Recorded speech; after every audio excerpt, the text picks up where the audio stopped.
on. It takes a second. It does take. So you are live, Doug, but the internet doesn't know you're live. We don't know you're live. No one knows you're live except. Oh, not yet. But you are. But are there people here? They are. But can they hear? There are people here. Oh, that was a good timing. You know, that's the most amazing thing about this whole hunkering down is watching people at home. You know, actors and politicians and news broadcasters from their living room. Yeah. It gives you a whole different. Did you see that news guy who got caught without any pants? He had a suit and a tie, but he had no pants on, and the camera went a little too low. He's taken a lot of shit for that, you know. But yeah, you should always keep your pants on. So when someone says to you, "Keep your pants on," you know that's good advice. Except Doug, as we know in your filmings with us in the past, you've never had your pants on, as you've said in our promo. So I mean, don't have any pants on right now. Exactly. Doug likes to be free. I don't have any hair either. World exclusive, if you didn't know. First, that has created the greatest stir on my Facebook page. I mean, you've seen the pictures. Yeah. It just exploded. There's like 50 or 60 pictures, and they keep coming in, and it's just hilarious. One guy, Mike Martin, did the first one of me as Yondu.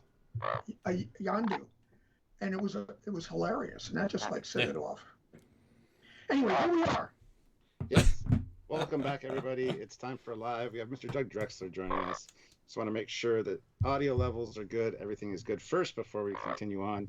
Good to see you guys. And we've got some super chats and some new members of the channel, which are going to get addressed first. Although just to thank Doug for taking the time. We do appreciate it, and we've known Doug for a long time now. It's great to have him super interactive and super unedited. Best they ever had. Is that right, guys? Absolutely. Absolutely. The first one ever. Yeah, and we got the world exclusive interview with you with the bald head here. So first. That's the first. Absolutely. All right. So first off, Furious Fonz. I will switch a majority of my Patreon support to the captain level membership. He changed his Patreon level, which is fine. So he joined at the rank of captain. So welcome to the new captain on the channel. Just a little bit of housekeeping first here. Ozzy Maderos, $10. Thank you, Ozzy. Thank you. All hail the great Captain Foley and his governor, the commander from Skeleton Hands. Stuart Mackiness is now a member, joined at the rank of commander, so thank you. Thank you. Ozzy, $10 again. What does Doug think of the new Picard series? I haven't seen it. There you go. That was easy. And you know what? No? I haven't watched the last two shows because I don't want to have an opinion. And it's so much easier to say I haven't seen it. And the reason for that is my heart was so broken by the first J.J. Abrams movie that I just, after that, I couldn't watch another one. And anyone who loves it, I'm not being critical of anybody or anything. It's just that it bothered me so much that I couldn't watch anymore. Just too painful for me. So I haven't seen Picard and I haven't seen Discovery. But you have seen Orville from the inside and out. I haven't seen Orville. I'm excited, man. Yeah. Well, I feel so at home there. It's so comfortable. Yeah. Such a great crew. And it's a very sparkly, optimistic, bright world, that they live in that I identify with. I love that. I've heard from people that some of the new Star Treks are kind of dark, and you make that argument. Well, that's life, and that's why that's okay. But for me, watching Star Trek, especially in the Gene Roddenberry era, was that I could watch these people and say, well, they're a lot better than we are. I would have knocked that guy's block off by now, or I would have cursed this son of a bitch out by now. They've evolved, and I like that. Yeah. But anyway. And just in case you guys are wondering, the sound you're hearing is Beaky, Lieutenant Beaky. Is he a lieutenant or what rank is he? Beaky. And he's just off camera. He's the little parrot. Come on, come here. He usually loves the camera. He's like 36 years old. I've had him since he was 1 year old. Wow. Jeff Jacobs, though, throws in a question. He's our lead moderator, so thank you, Jeff. Doug, so very glad you love your work. I was wondering, what did you like working on most for BSG? And then favorite ship or favorite props? And I will start sharing while he answers. Okay.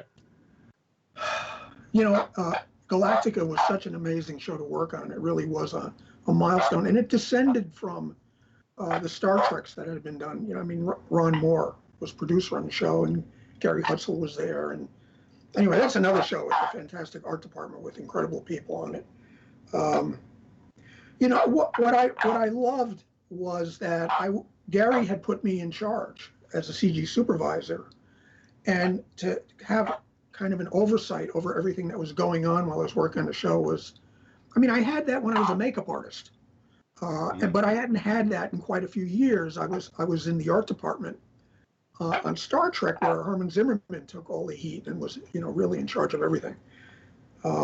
But to work with Gary on Battlestar Galactica was such a wonderful experience for me, because I knew Gary from Star Trek. I met him on Next Generation when I was a makeup artist. And then when I went to the art department, I worked with him quite a bit. So when Enterprise ended, and I was driving home, I figured I wasn't going to work again. And I got home, and there was a call from Gary Hutzel in Vancouver, who invited me to come to work on Battlestar as his CG supervisor. I have to say, and as spectacular as the regular BSG is, there's so many things in Blood and Chrome that I'm really, really proud of, because we did a revamp of the ship without losing the feeling that you were in the same place. You know, they didn't have sets, so we did everything in CG. And it was, supposed to be like 30 years before the Battlestar Galactica TV show, approximately. And the idea being that Galactica was like the tip of the spear at the time. And when we saw it on BSG, it had been put out to pasture, and a lot of it had been, you know, relegated to, you know, third line. But yeah, I mean. And Matt Boardman is here. He says, yes, Blood and Chrome was so much fun to work on. Yeah, you know, Matt was, there were two guys who, when we were doing Blood and Chrome, we needed some help. And I had been communicating on my Drex files, on my blog, with Matt Boardman, who was like out in the Midwest, Indiana, Michigan, I don't know. You know, Matt, where you're from. And there was Douglas Graves, Deg, who I'd hit it off with both these guys. And when Blood and Chrome happened, you know, I had talked to Gary about bringing them in because we needed some help. And that's what happened. And the remarkable thing is that they said, I'm on my way. As soon as I asked them to come out, they got up, you know, they drove right out and came to work. And Matt was, you know, an incredible asset, and he's still, you know, at it. We haven't worked together in a few years, which I'm sorry about that. I wish we could. But yeah, great guy. He did on the Blood and Chrome in the CIC. Matt did lots and lots of graphics for me. There were almost no graphics. There were very few playback and readouts and stuff like that on the show on BSG, because Ron wanted to get away from that because Star Trek had done so much of it. But anyway, hi Matt. He said he's from Michigan, by the way. Jeff Jacobs says 50 likes already, again at 100. Hashtag Drexler like Spike. Yeah, click like for Doug. People watching. That's important. Everybody hit like. Yes. I want to see 4,000 likes. Yeah. Thank you, everybody. Captain Spires says. Sooner or later, because he's a big ham. Sooner or later, he's going to want to get on camera. Aren't That's you? cool. He's right Captain, here. Right here. I know he's right by the microphone. He is. Oh. He is very loud. He laughs. If you hear laughing and come here, boo boo. Come on. There he is. Oh, there we go. Hey, Beaky. See? Come on, yuck it up for the folks. You want to go to your door? Here. That's my son. 35 years together. Crazy. I even flipped the car during the earthquake with him in the car. Oh, wow.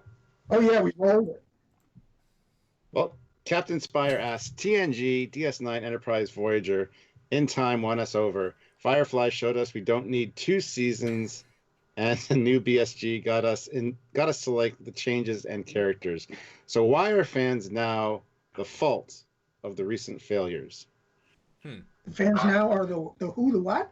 The fault of the recent failures. Everybody blames the fans for not liking the new stuff.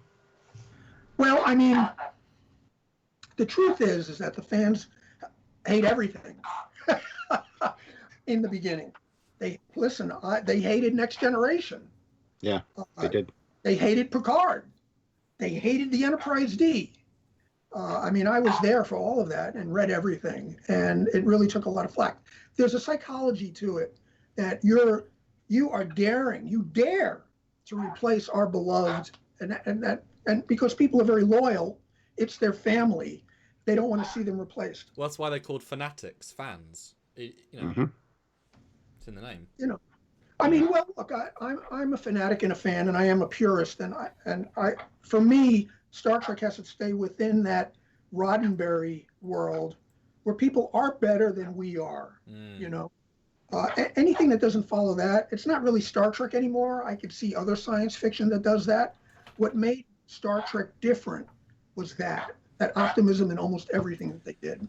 Well, can I ask you a direct question then, speaking directly to that point? And you guys will start to see how we sort of interact as we used to in old shows. So, what did you then think of the episode where Sisko chooses, his actions lead to the Romulans joining the war? Pale Moonlight. Pale Moonlight. It's very dark. Is that well? You know what? Good enough? That would not have had the impact that it had if the entire show had been kind of a dark picture. It would have been just another dark thing. But the fact that he did that was shocking and startling. It was almost, I remember there was a moment on the original series that left such a big impact. One, because it made a very political statement about the Vietnam War, private little war, and that our heroes, who very self-confidently would go around the galaxy, saving, leading the way for them, I guess.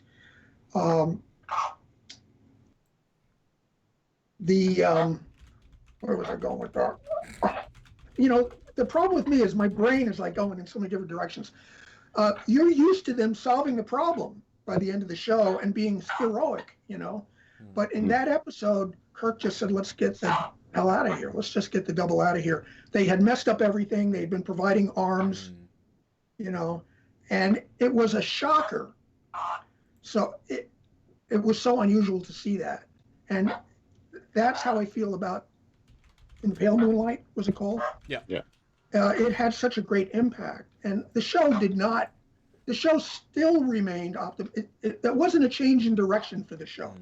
It was a detour that shook you up when you saw it, So as weird as it sounds, it was an optimistic choice to go dark. As weird as that sounds. Did you say an optimistic choice to go dark? Yeah. Well, it was a choice to go dark, knowing that it would be surprising. But I meant for the character as well. Like, it was like, I'm optimistically thinking this will lead to better things. This will lead to something better, yeah. I'm thinking, that's subtle line rather than just dark for dark's sake. Yeah. Because it definitely wasn't dark for dark's sake. Yeah. Scott Withrow says, Doug, was there ever a given or behind-the-scenes reason for why Galactica had all of her armor removed by the time of the miniseries?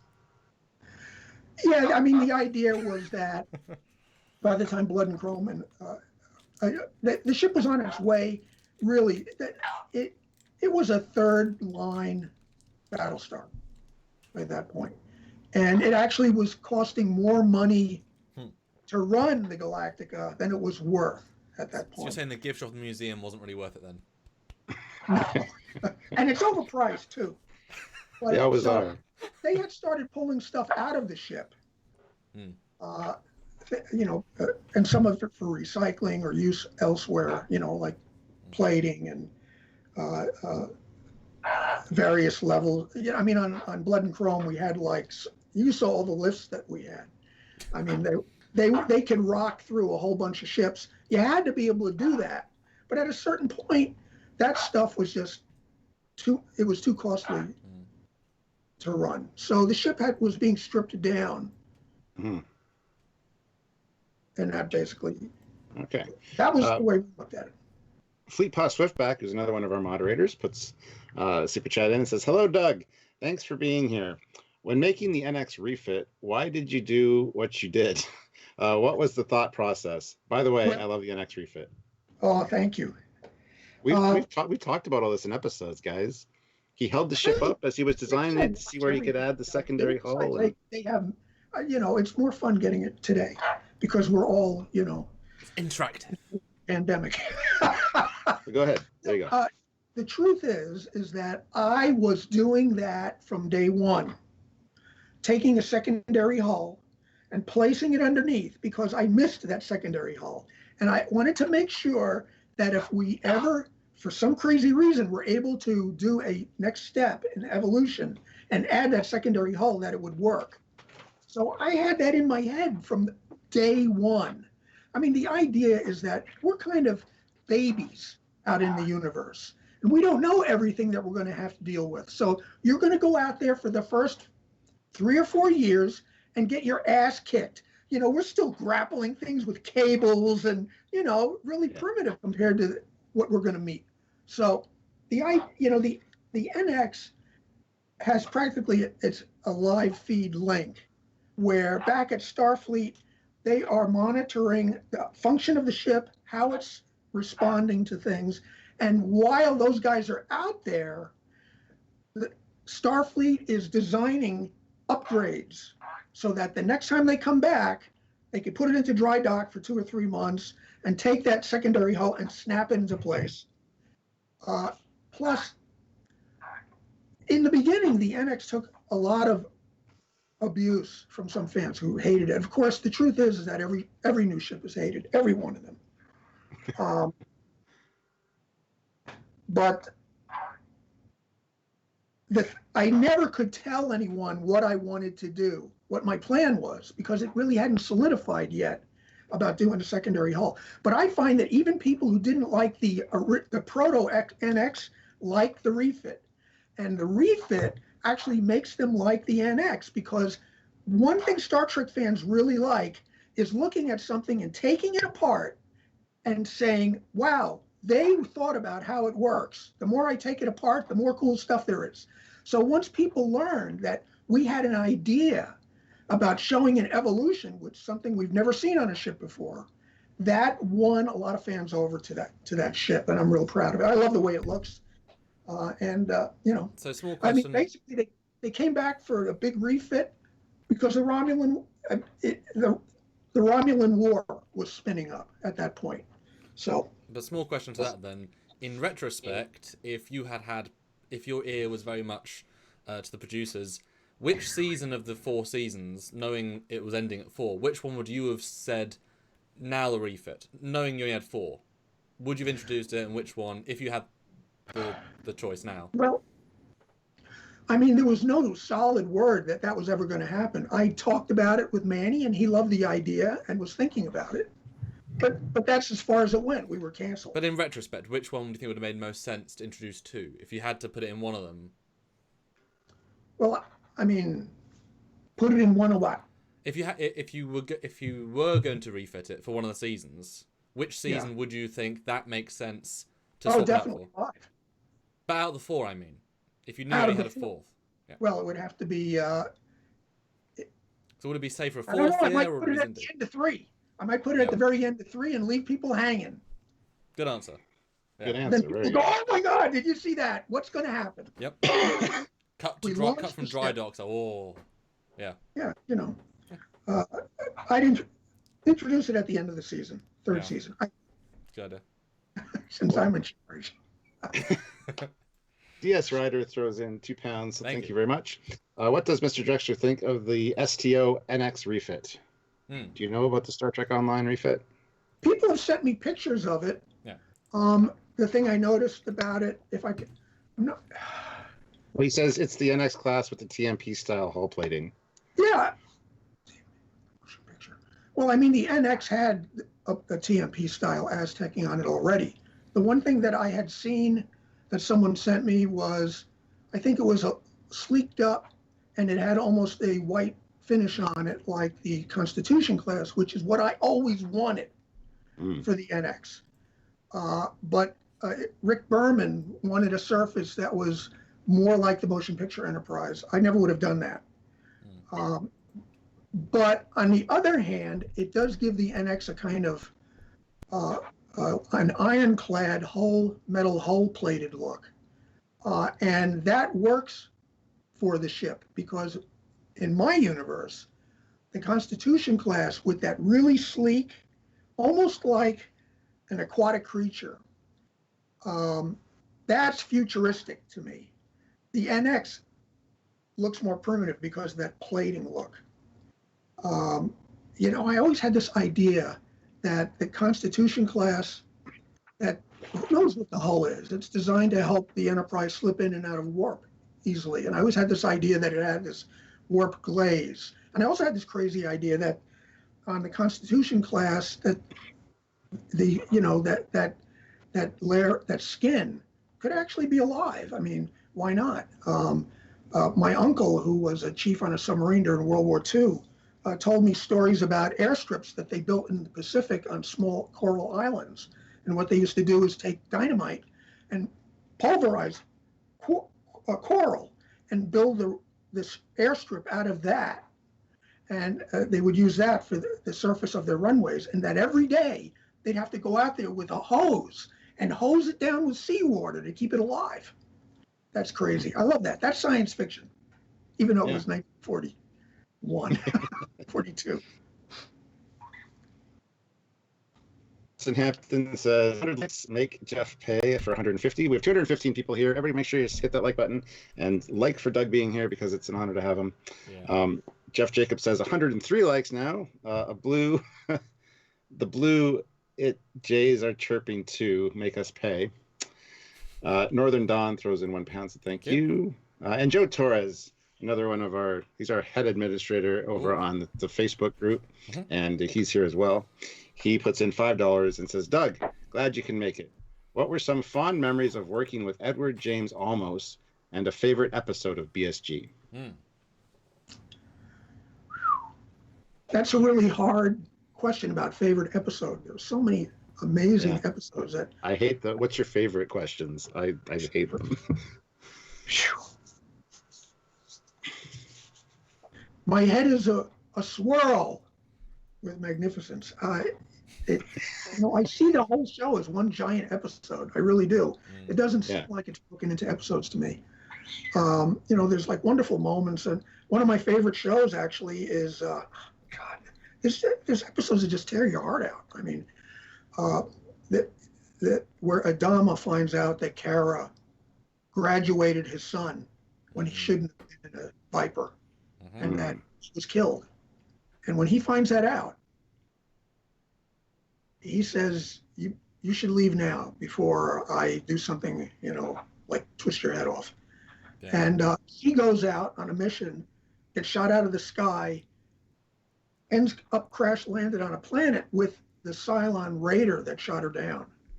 And she cuts it open and crawls inside and flies it back. That was just on in the background behind you. It was. It's an amazing episodes with the Pegasus.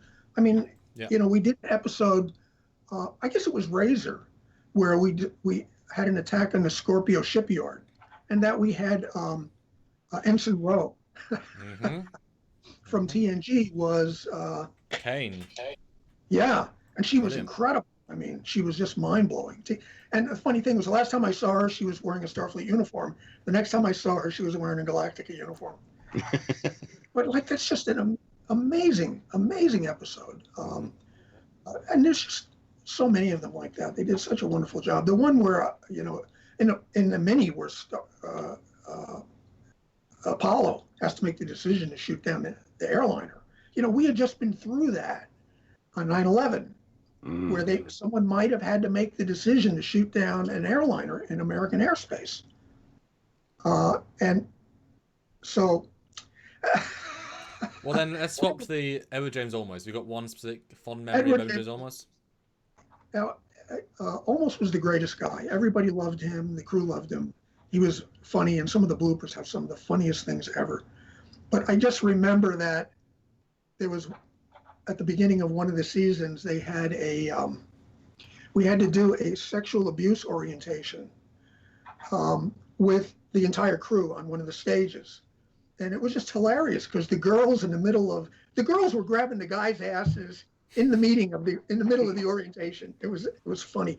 And then at that point, everyone's laughing, and then Almost just got up on the stage and took over the meeting.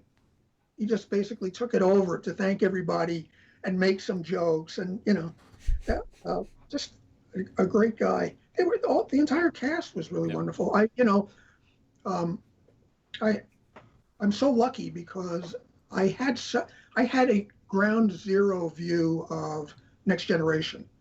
I wasn't in the art department. I wasn't in visual effects. I was on the front line doing makeup. So I was in the makeup trailer all the time, and you really get close with the cast. The TNG cast was wonderful, and I had so much fun. When you're with them till 2 a.m. in the morning, there's a camaraderie that develops. But there was a similar camaraderie on Battlestar Galactica, and like Patrick Stewart was the lead guy in front of the camera and behind the camera. It was the same with Olmos. Mary McDonald, see, now that's another one. I don't know how. When I knew I had the job, Gary had invited me. Dorothy and I went to a gym in North Hollywood, and we had to go to the gym that night. And right next door was the Sanford Meisner School for Acting. It's a little tiny storefront thing. And there was a billboard out front, and it said that Mary McDonald was going to be doing a workshop there that night. And I saw that, and I go, Dorothy, look. And this is typical Dorothy. She said, you go to the gym, I'll be right back. And she went and she got a dozen roses. And she left them in the Sanford Meisner Theater with a note to Madam President. I'll, be seeing you in Vancouver, my name. When I got up there, I was walking with Gary towards the stage, and I could see Mary McDonald, about 2 stage lengths away. And she sees me, and she literally runs right up to me. And she says, puts her hand out and goes, hi, I'm Mary. And it was just like, wow. Said hello to her, and I told her my name, and she goes, Drexler. Have we worked together before? And I'm like, well, I don't know. And then she goes, you sent the flowers. And it was just the greatest moment that she remembered that. And it was just, and that's a wonderful moment. There's so many. I'm going to write a book today. You'll see. You should. Zeraxis says, question for Doug. Do you have any tips for intermediate level 3D modelers for increasing detail level on models? Well, it's been about 3.5 years since I've done visual effects. After Gary died, I ended up going back art department, which is where Gary found me in the art department. So technology changes really fast. And so 3 years is like an eternity in computer, terms. It would be better to ask, someone who's on the front line now. They'd give you a much better answer. I mean, even the programs that we were using are kind of, there are newer programs that are, when you have a program that goes for so many years, they write the code on top of each other, and soon the program becomes unwieldy, and then a new program comes along that takes everything that was learned. So there are better people to ask than me on that one. But good question. Captain Spire, do you think fans would have liked the Enterprise XCV 330 more than the NX? The tone would have been very different and had more of a 2001 feel, perhaps. Yeah, that's the ring ship that was seen in TMP. I mean, I love that design. We tried all of those designs. We tried that one. You see, you got to understand that it's not as easy as it looks. There are so many layers to that onion skin of people that you have to get approval from. Mm-hmm. I mean, we tried to get the Daedalus class. We put that one in. Yeah. We put, the ring ship. we put that in. Which literally, you know, my God, 40 different directions probably went up to them. The thing that you have to remember is that the studio, not so much Rick Berman, but the studio worries about getting too far from the saucer and the nacelles. And once you put a sphere in there like the Daedalus, they're already nervous. It makes them nervous. People won't know what they want there to be. And the thing is, I happen to think that the lineage look is a great look. The tadpole that came out of the primordial ooze or whatever it was, that's what the NX is. It's that little tadpole, I like the idea that you could trace it visually. In my universe, because I've been kind of asked this question before, when Trip saw the Vulcan ship, the ring ship, which was mine, which I wanted, when Matt Jeffries did his designs for Star Trek, he made sure that each culture, it was dramatically different. The NX, the Enterprise as opposed to the Klingon ship, you don't forget those designs. I wanted to use a Matt Jeffries design for the Vulcans that would stand out and be in contrast to the other two ships, just like he had been planning all along. And so the Vulcan ship is based on Matt Jeffries' ring ship. In my head, when Trip saw the Vulcan ring ship, that led to the Federation branching off and designing another direction of ship, which was based on a ring drive, but it didn't go anywhere. Worked good for the Vulcans, but the idea is that the configuration of a ship is like that magic number that helps it slip in and out of warp. Each configuration is a different way of entering warp. The Klingons have their way, the Romulans have their way. The Constitution class, Earth-based Starfleet, they have their theory of that. It's not just because it looks cool, in other words, but it just so happens to look cool. Good stuff. Lost him. There he is. He's back. Next, Joe. Yes, I'm back. Sorry about that. That's okay. Let's see. We got Jason, who's one of our moderators as well. Yes. He says, "Hi, super friend Doug.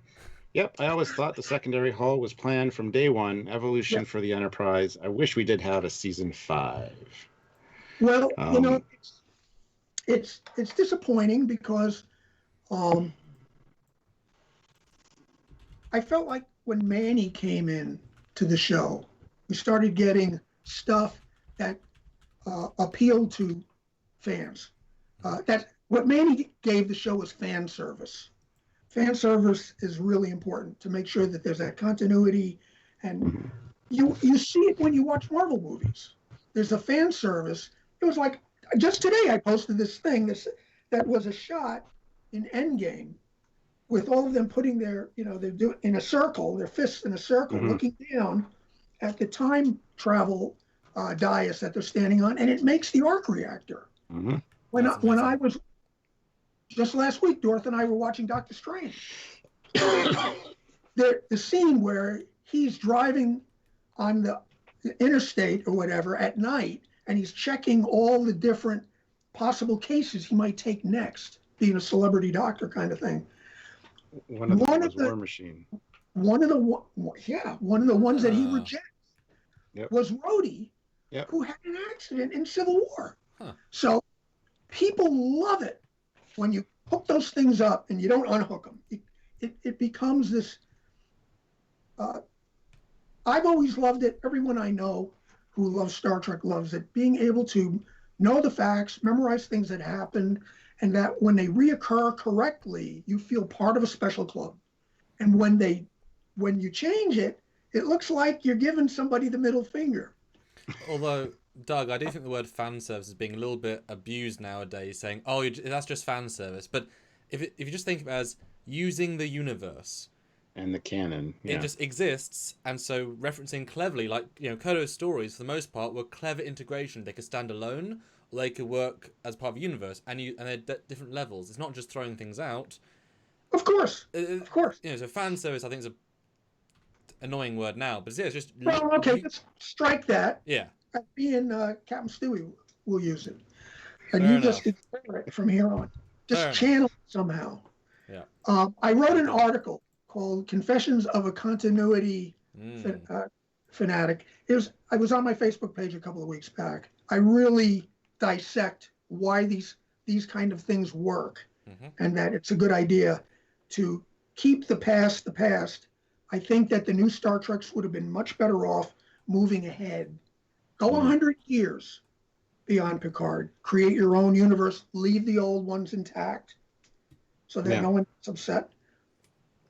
And plus, one of the things that bothers me about usually when these shows are rebooted is that the Constitution class was an amazing design for 1966. No one had ever seen anything like it. It was still rocket ships. When Gene did TNG, he tried to make it look a quantum leap beyond.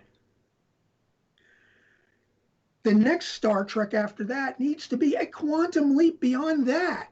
We can't keep retreading the transporters. And, Gene always puts stuff in. People watch at least the first two series of Star Trek, and 30 or 50 years later, they go, wow, Star Trek predicted that. That's amazing. How did they know? Well, they knew because they did their homework, because they saw where we were going. They knew that we would all have, a phone. We'd have this, in 30 years. And that's Star Trek. Except for the warp drive and the transporters, when you design a Star Trek, what you should start from is, what are we going to have? The people who are watching right now, what are they going to have in 40 years from now? And that's what we do on the show, and say it's 200 years from now. That way, 30 years later, people sing your praises. I mean, they talk about the stuff that the original Star Trek predicted. Well, they didn't just pluck it out of thin air. They saw where we were going on it. And I think that every Star Trek should be an exhibit of the future, of where we're going to be. It's like a World's Fair of the airways. You know what a nut I am about the World's Fair. Yeah. When I watched Star Trek in 1966, the World's Fair was torn down in 65 in New York. In 1966, I got Star Trek, and it was doing the same thing the fair was doing. Anyway, I could just blather away about this. It's a sickness. Yeah. Well, Chris Parnell has a sickness as well, because he joined our channel at the rank of commander. So thank you, Chris. Welcome, new commander. Hi, Chris. Chris. And Scottish Trekkie says, hi, Trekyards and Doug. I have an Enterprise question. If we had got the NX-01 refit, would Archer have still been captain, or would it be T'Pol? Well, that's really a writer's question. I could say what I'd like to see. But I think if I had been in charge of the zoo, I would have had Archer take out his brand new ship, and now show up in old situations where he had the second hand, and now he has the first hand, because I think that would be really fun. Yeah. I love the character of T'Pol. There were a lot of good characters on the show. I mean, Trip was really a wonderful character. Yeah. One of my favorite episodes was this one I knew Manny Coda was a great addition. He did, God, what was the name of it? Trip is injured, and Dr. Phlox has this pod thing where he could grow a clone by taking some of Trip's DNA and putting it in. Similitude is the name of that episode. Yes, Similitude. Similitude, thank you. And Trip is in a medically induced coma. Meanwhile, this other Trip is growing up real fast. And you're falling in love with this character. And he falls in love with T'Pol. And eventually they have to, talk about, heart-wrenching. The idea all along is that they're going to farm these organs from this guy to put into Trip. He was grown from a vegetable, and it was such a remarkable episode, and it showed that the wonderful chemistry that was happening between T'Pol and Trip. That was terrific. That was great stuff. Manny, really deserves a lot of credit for that. Jason Vinak Almazan again says, also, thank you, Doug, for taking time out of your day to hang out with Trekyards. Boom, boom, and all that, he says. Yes, thank you. We really appreciate it. Joshua Clark says, I always felt cheated that we did not see the NX-01 refit on screen. I wish we would have another season or two of Enterprise. And he said that twice. Yeah.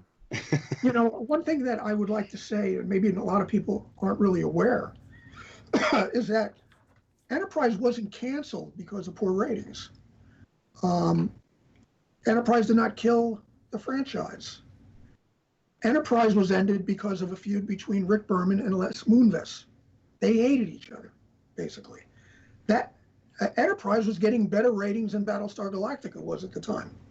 You also have to at that time, it was UPN, right? Was it UPN? Yeah. The Star Trek shows did their best when they were syndicated shows like TNG and Deep Space Nine. The studio could put it with that each syndicated channel would put it where their audience was. When UPN wasn't even in everywhere in the country, and Enterprise still pulled in better ratings than Battlestar Galactica did. So there was a lot more going on than met the eye for the reason why it was canceled.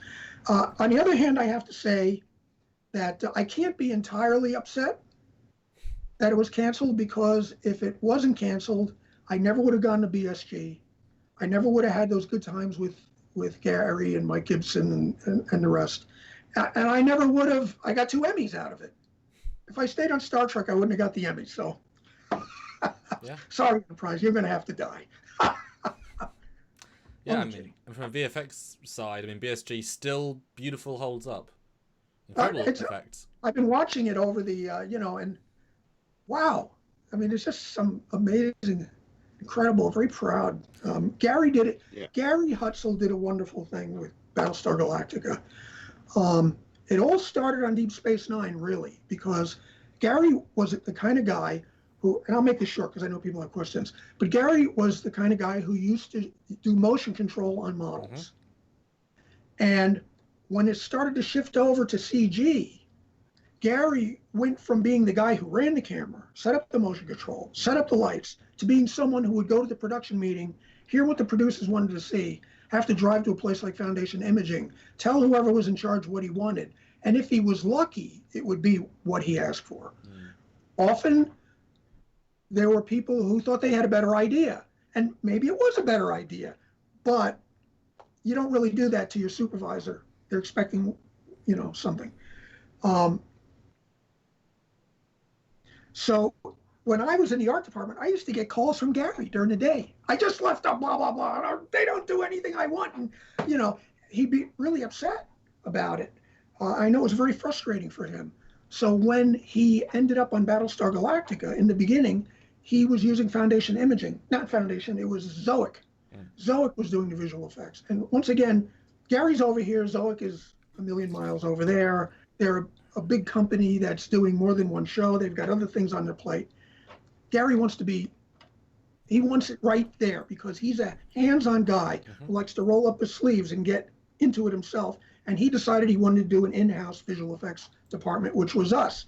And he invited me to come to Vancouver, and I was me and Gary and Mike Gibson were the beginning of the in-house visual effects department. And we grew it to the point where we had everybody right there, and editorial was down the hall. And any one of our guys could run their shot down to the editor and cut it in and see if it worked. And if it didn't, you could run back and change it and see if it worked. It wasn't that way up until then. And Orville pretty much works like that too. I mean, Brandon Fayette, who's the visual effects supervisor, has his office right in the same building with the art department, with editorial.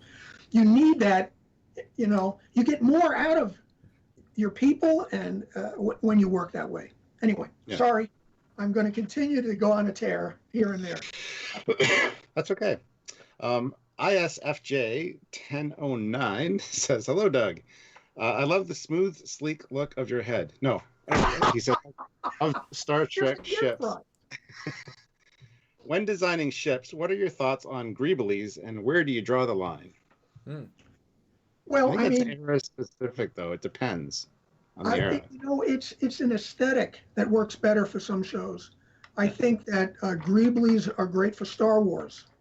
And I know that Star Wars also does sleek, smooth ships as well. But the Starfleet look has always been sleek and smooth and aerodynamic looking. The idea that the ship has to be a particular shape to slip in and out of warp creates, there are certain things that run through everything.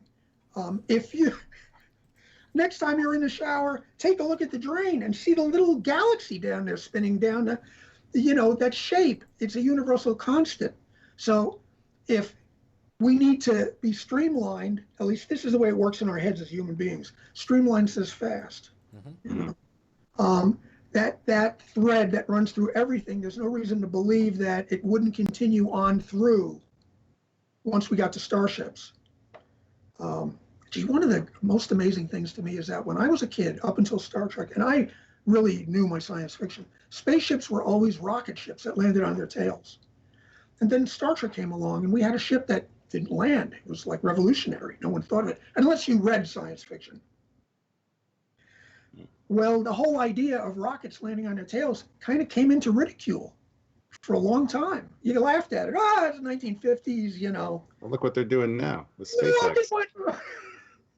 Look at what Elon Musk is doing. When I watch rockets landing on their tail, it blows my mind. Yeah. I don't know how I got onto that, but. Anyway. John Harrison puts in £5 and says, "Hey guys, does Doug have a ship design he really wants to use? For what though? In life." What, you mean like something I might have designed that we didn't ever build? Oh, maybe, yeah. Yeah, I mean, the truth is that when you're working, you design what you have to design and what's put in front of you, and you may go and work on a show that has no spaceships at all. I mean, I worked on a couple of shows that took place in a law office doing graphics. You're not going to have to be doing spaceships. Was there some, well, I guess so. I mean, I did some designs for the Vulcan scout ship in Carbon Creek that didn't get used. And I look at them today and I go, wow, those are pretty good. I wish that I had been able to develop those. Doug, we'll have to cover those sketches on Trekyards. Listen, there were a couple of designs for the Enterprise J. You've seen those, though. We'll have to cover those on Trekyards. Where I would love to have seen some of those realized. Well, Avenue Pad says, "For Doug, what do you think of the TMP aesthetic? Example, uniform, space station, and effects, as well as the TMP movie itself." Well, I love the motion picture. To us fans who fought to get the show back on the air, and the studio, the fans were militant and they knew how to get together. They all agreed on one thing, and that was that they loved the show, and they would pressure the studio to get the show back as a movie. The aesthetic is very different. I mean, you see it through the Harve Bennett shows because they basically repaved the sets, redesigned the sets slightly, to me, the motion picture was more like 2001. It kind of took its time. I could cut 20 minutes out of that show. I think it would be a better movie. I think that one of the problems was that with the motion picture was that there were especially once Star Wars happened, it focused too much attention. Paramount saw this as their Star Wars, and they had Philip Kaufman was the director of Star Trek: The Motion Picture at first, the guy who directed The Right Stuff. What kind of Star Trek would that have been? That would have been really interesting. I love Robert Wise. Some of his movies are my favorite movies. I watch West Side Story at least 6 times a year.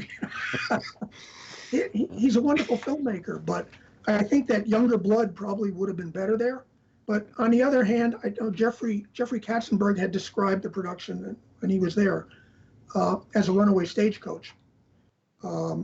So there would have been a better situation. I would have liked to have seen Star Trek the Motion Picture done under better circumstances. When I saw Star Trek the Motion, and I was at the world premiere in Washington, D.C. at the MacArthur Theater, and I was at the Air and Space Museum for the big party afterwards. I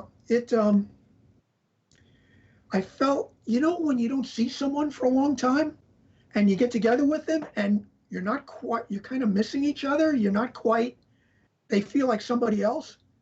That doesn't always happen. Some friends years go by and just slip right into the old ways.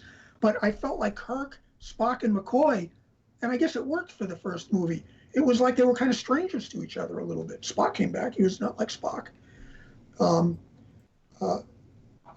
When Nick Meyer did The Wrath of Khan and Harv Bennett came in, it was Jack Sowards, they managed to inject that sense of fun back into the show that the series had. Part of the reason was that they were probably left a little more to their own devices when they did the show. The other interesting thing, too, is that the second movie was shot by the television arm of Paramount, I think, as well. So while the studio, I'm sure, was still watching, that they weren't under the same kind of scrutiny. I mean, look, you have a guy like Gene Roddenberry who really, and I'd heard him described this way, as a lame duck producer. He came from television where he hadn't really had a successful show since Star Trek, which wasn't considered successful when it was on the air. So how much control is he going to have?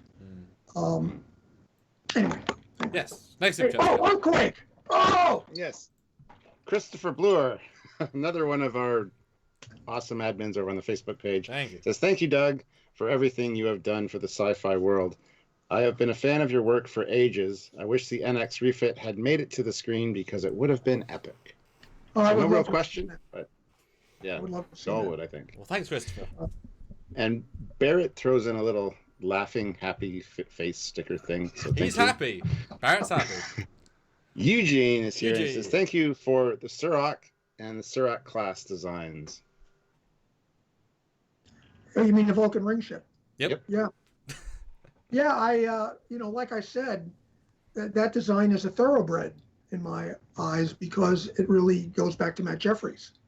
It was a Matt Jeffries design. So it was that it formed the triad of designs of the main aliens on the show.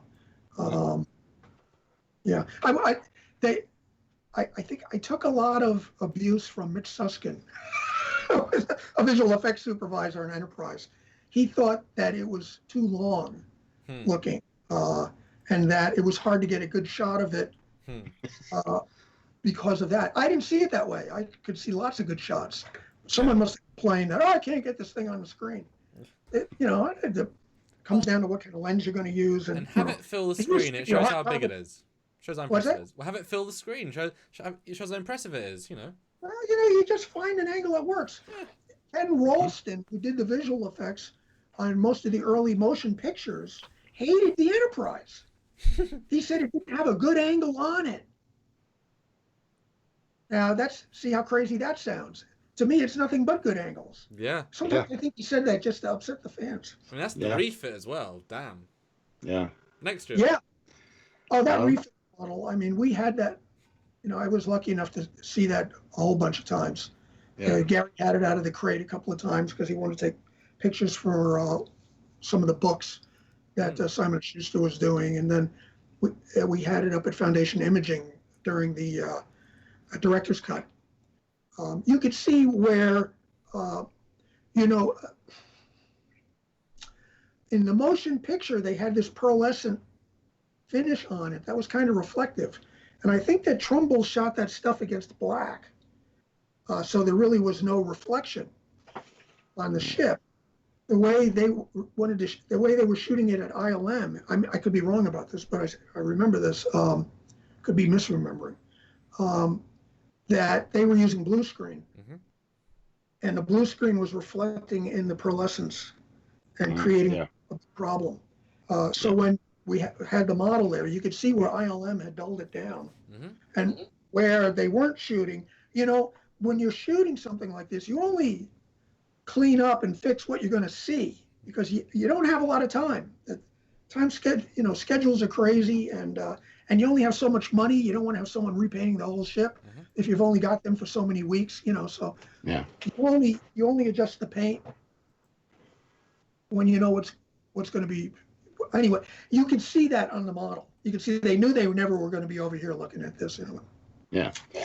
Glad to see my buddy Cliff could make it. Hey, Cliff, how's it going?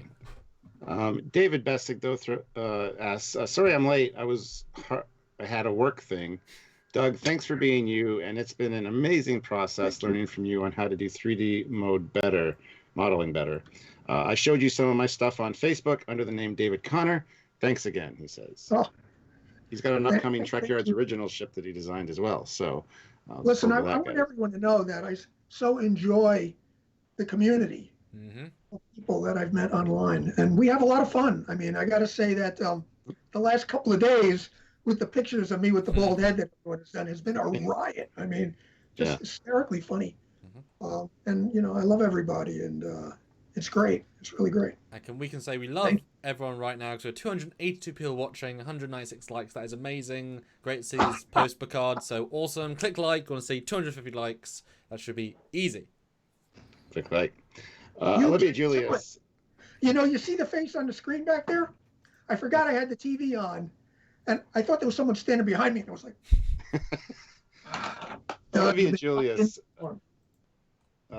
says, now that you have seen the new era of Star Trek with Discovery and Picard, would you change anything about the Universe class since it's way after the events of Picard? Well, he hasn't seen...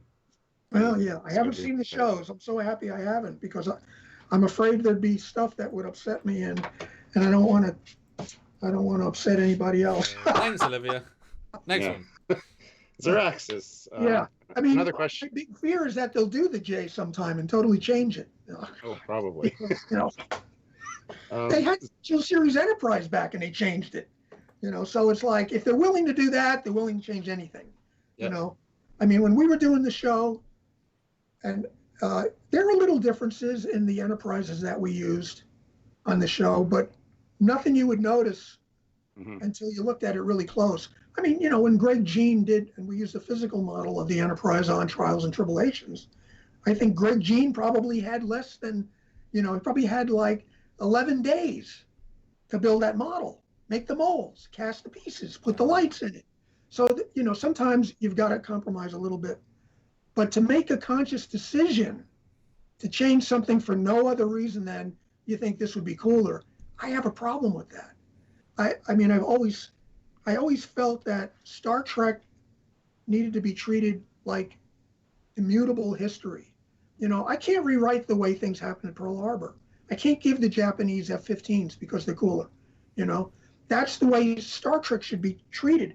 Everything that came before now is in stone. You don't change it. Move ahead. Star Trek is about the future anyway. I mean, we went back to a prequel on Enterprise, but they ran afoul doing that. I mean, they did it because the galaxy would seem new. But within a few weeks, we saw Ferengis and Klingons, and so kind of defeated the whole purpose of it. I've said this to some people. If I had been in charge of Enterprise, I wouldn't have even seen an alien for 2 years. Yep.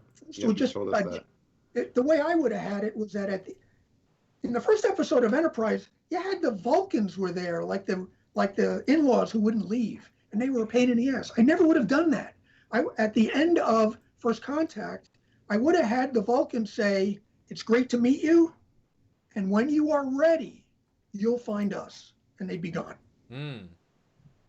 And you'd hear, as far as, say, the Klingons, you might have colonies being wiped out by a barbarian race that you've never even seen. So that's the way I would have done it. The same with Voyager.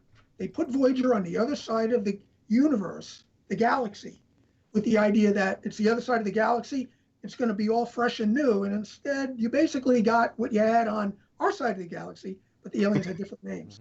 You know, if you were going to do that, you really, really had to shake it up. Yeah. I think that Rick Berman did an amazing job. I don't agree with everything that he did, but he made Star Trek successful. I mean, look at how many hours of Star Trek that we got, and that the history of the show, they pretty much let us keep it in line with where we had been. Or at least tried exceptionally hard. Yeah, that's the key. encyclopedia. I mean, I know that, Rick Berman, as far as the encyclopedia and the tech manual, he was like, it kind of ties our hands a little bit. But the thing is that it builds it builds on your fans who love knowing the facts and feeling that they're part of a club, that they know this stuff, and that you're not going to pull a rug out from under them. Yeah. Next one. Well, Zeraxis, another question for Doug. What do you think of the rise of streaming platforms? Also, have you looked into using Blender 3D? If not, I recommend it. Yeah, I know about Blender. I have it on my computer. I haven't really dug into it yet, but a lot of my friends have told me that it's worth playing around with. I still use CG in the art department. It's not to the extent that I used to use it when I was doing Battlestar Galactica and Caprica and Defiance with Gary. There's a part of me that doesn't want to start with a new program. It's like, look, I said as long as there's interesting things going on, I'll still want to be involved. But, I'm 67 years old. There's a certain point where I guess I could keep working until forever. I don't know. We expect it, Doug. Or at least here on Trekyards forever.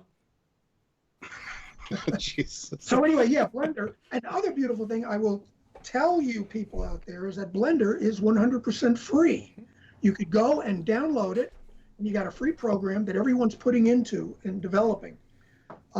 If you want a copy of Maya, it's going to cost you like $1,400 a year. For the base one. No plugins. Yeah. Wow. Yeah. Next question, Chip. So yeah, there was the Blender thing, and what was the other question? Streaming platforms. What do you think of the rise of streaming platform? I love streaming. I mean, the coolest thing, and just to be able to sit down and plow through 12 episodes. The feeling that you're involved in what's going on, and it must release endorphins or something. I don't know what it is, but you become kind of addicted and really sucked in. One of the things I hated especially about some of the shows was the way the networks would have one episode, and then there'd be 2 weeks, and then there'd be another episode, and then it might be 3 weeks. That's crazy. It frustrates your audience.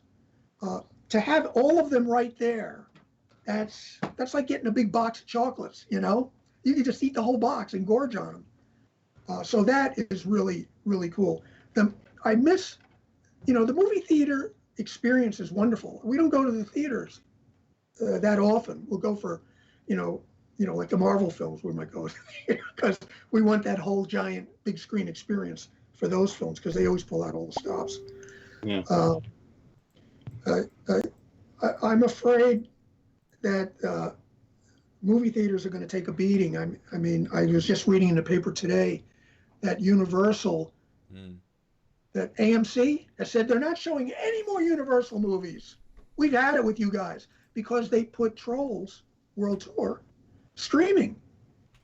And they're afraid that that's going to lead to, Trolls made $100 million so far. More than the first one did, which was in the theaters. Oh, yeah. So why are the studios going to put stuff in the theaters? I still think, though... Big screen, big sound. Yeah, I mean, experience. It really is an experience. The thing is, I think cinemas should... And it's a rights issue, but I think they should start showing older films. Like, I would love to go see an Aliens 4K print on the big... I would just pay just that experience. So cinemas shouldn't be about new films. It should be about all films. I would go and just see... $15 just to watch Aliens in 144 inches. Yeah. 2000. I went and saw The Tingler on a big screen.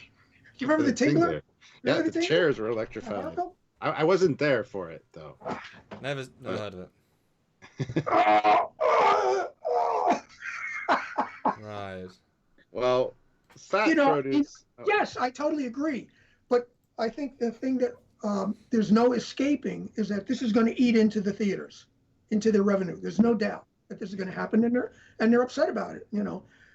Dorothy and I like to go to the ArcLight when we go see a theater because they've got a nice little restaurant in there, and you can get a drink. It's a night out. That's what the theaters have to do. It can't just be a place where you go and sit with a bunch of unruly people. As Double Guitars points out, Trolls did well because the kids are stuck at home at the moment and the parents don't know what to do with them, so they're just like, shut the kids up, put the movie on a few times. It was the perfect time for them to do it. They had that movie ready. It's great for the kids, but there's no doubt it's going to eat in. Everything is moving towards, eventually you'll have a room that's like a VR room where you can sit in it and it all happens you can have any size screen you want, Yeah. Fat Produce, though, says, Doug, I have to say that your ship designs are the main thing that I enjoyed from Star Trek Enterprise. Your designs are my basis for enjoying the NX era. What was the last part of it? That your designs are the basis for enjoying the NX era. Oh, well, obviously, I love hearing that. Thank you so much. It's what I will tell you about designing ships for a show like Star Trek. I mean, it is one of the hardest jobs because a ship of the week or a hero ship has a big magnifying glass over it, and the producers and everybody are really looking at it. John Eves, who's one of my heroes, he'll just, churn out like 30 designs. That's really, you got to have a certain temperament to deal with that year after year after year after year after year. I got to do it while I was on Enterprise and some on Deep Space Nine, which was really, really wonderful. But would I want to do that decade after decade? I don't know. I'd probably pull all my teeth out. It's a hard job. I really got to, of course I did fine. I've always been able to work with the producers and the directors and never was married to something, to a design. It was always about being the lens to focus what they wanted to see. Yeah. And as long as you have that attitude, you'll be okay. But if you're someone who has trouble taking criticism, and you're going to have to take criticism from your boss. It's not like you're home and you can do whatever the heck you want, Yeah. It's an interesting challenge. I'm glad I got to do it. I've done a lot of weird things in my time. I did makeup, I was an illustrator, scenic artist, visual effects. Yeah. I'm so glad I haven't done one thing throughout my entire career. Yeah. Well, I'm just going to head off to the loo, but I'm going to come back with a specialist guest star. So you continue and I'll be back in a minute. Okay. John Harrison. You have to wash your hands. John Harrison. I have to ask, does Doug know about Warhammer 40K and the ships in that universe? They're not just cathedrals in space, Mr. Foley. I'm not a huge fan of the 4K is it ships. Is it a video game? What is it? It's a universe. I think it's a role playing game. But yeah, they're just giant cathedrals essentially. Oh, he was going to dick you, I guess. Yeah, I'm not familiar with it. I'll have to look for it. I'll have to take a look at it. Yeah. James McGill, thank you, Doug, for your years in Star Trek, your amazing starships, and continuing to be on Trekyards. Oh, thank you. The three of you always make this show fun and entertaining. Well, thank you, James. Yeah, well, it's zany guys. I mean, how can you not have a good time? We always have fun. We're always laughing. Yeah. And that's one of the things I want to say about it. The thing I've been most lucky about is to be part of like an art department, like the Orville Art Department, where there's a lot of laughing going on. When we had our art departments on Star Trek, it was laughing all the time. We had so much fun. And to go to Orville and have a wonderful group like we have there, Stephen Lineweaver is the production designer, and Robert Strohmeyer is the art director, and the set designers. And it's just a beautiful family environment, and I wondered if I would be lucky enough to get another situation like that. And holy cow, I have. It really is beautiful. Yeah. Fat Produce says, being a sci-fi fan, what are your opinions on more realistic ship designs from properties like Babylon 5 and Aliens? Did you get inspiration from Battlestar from those kinds of properties?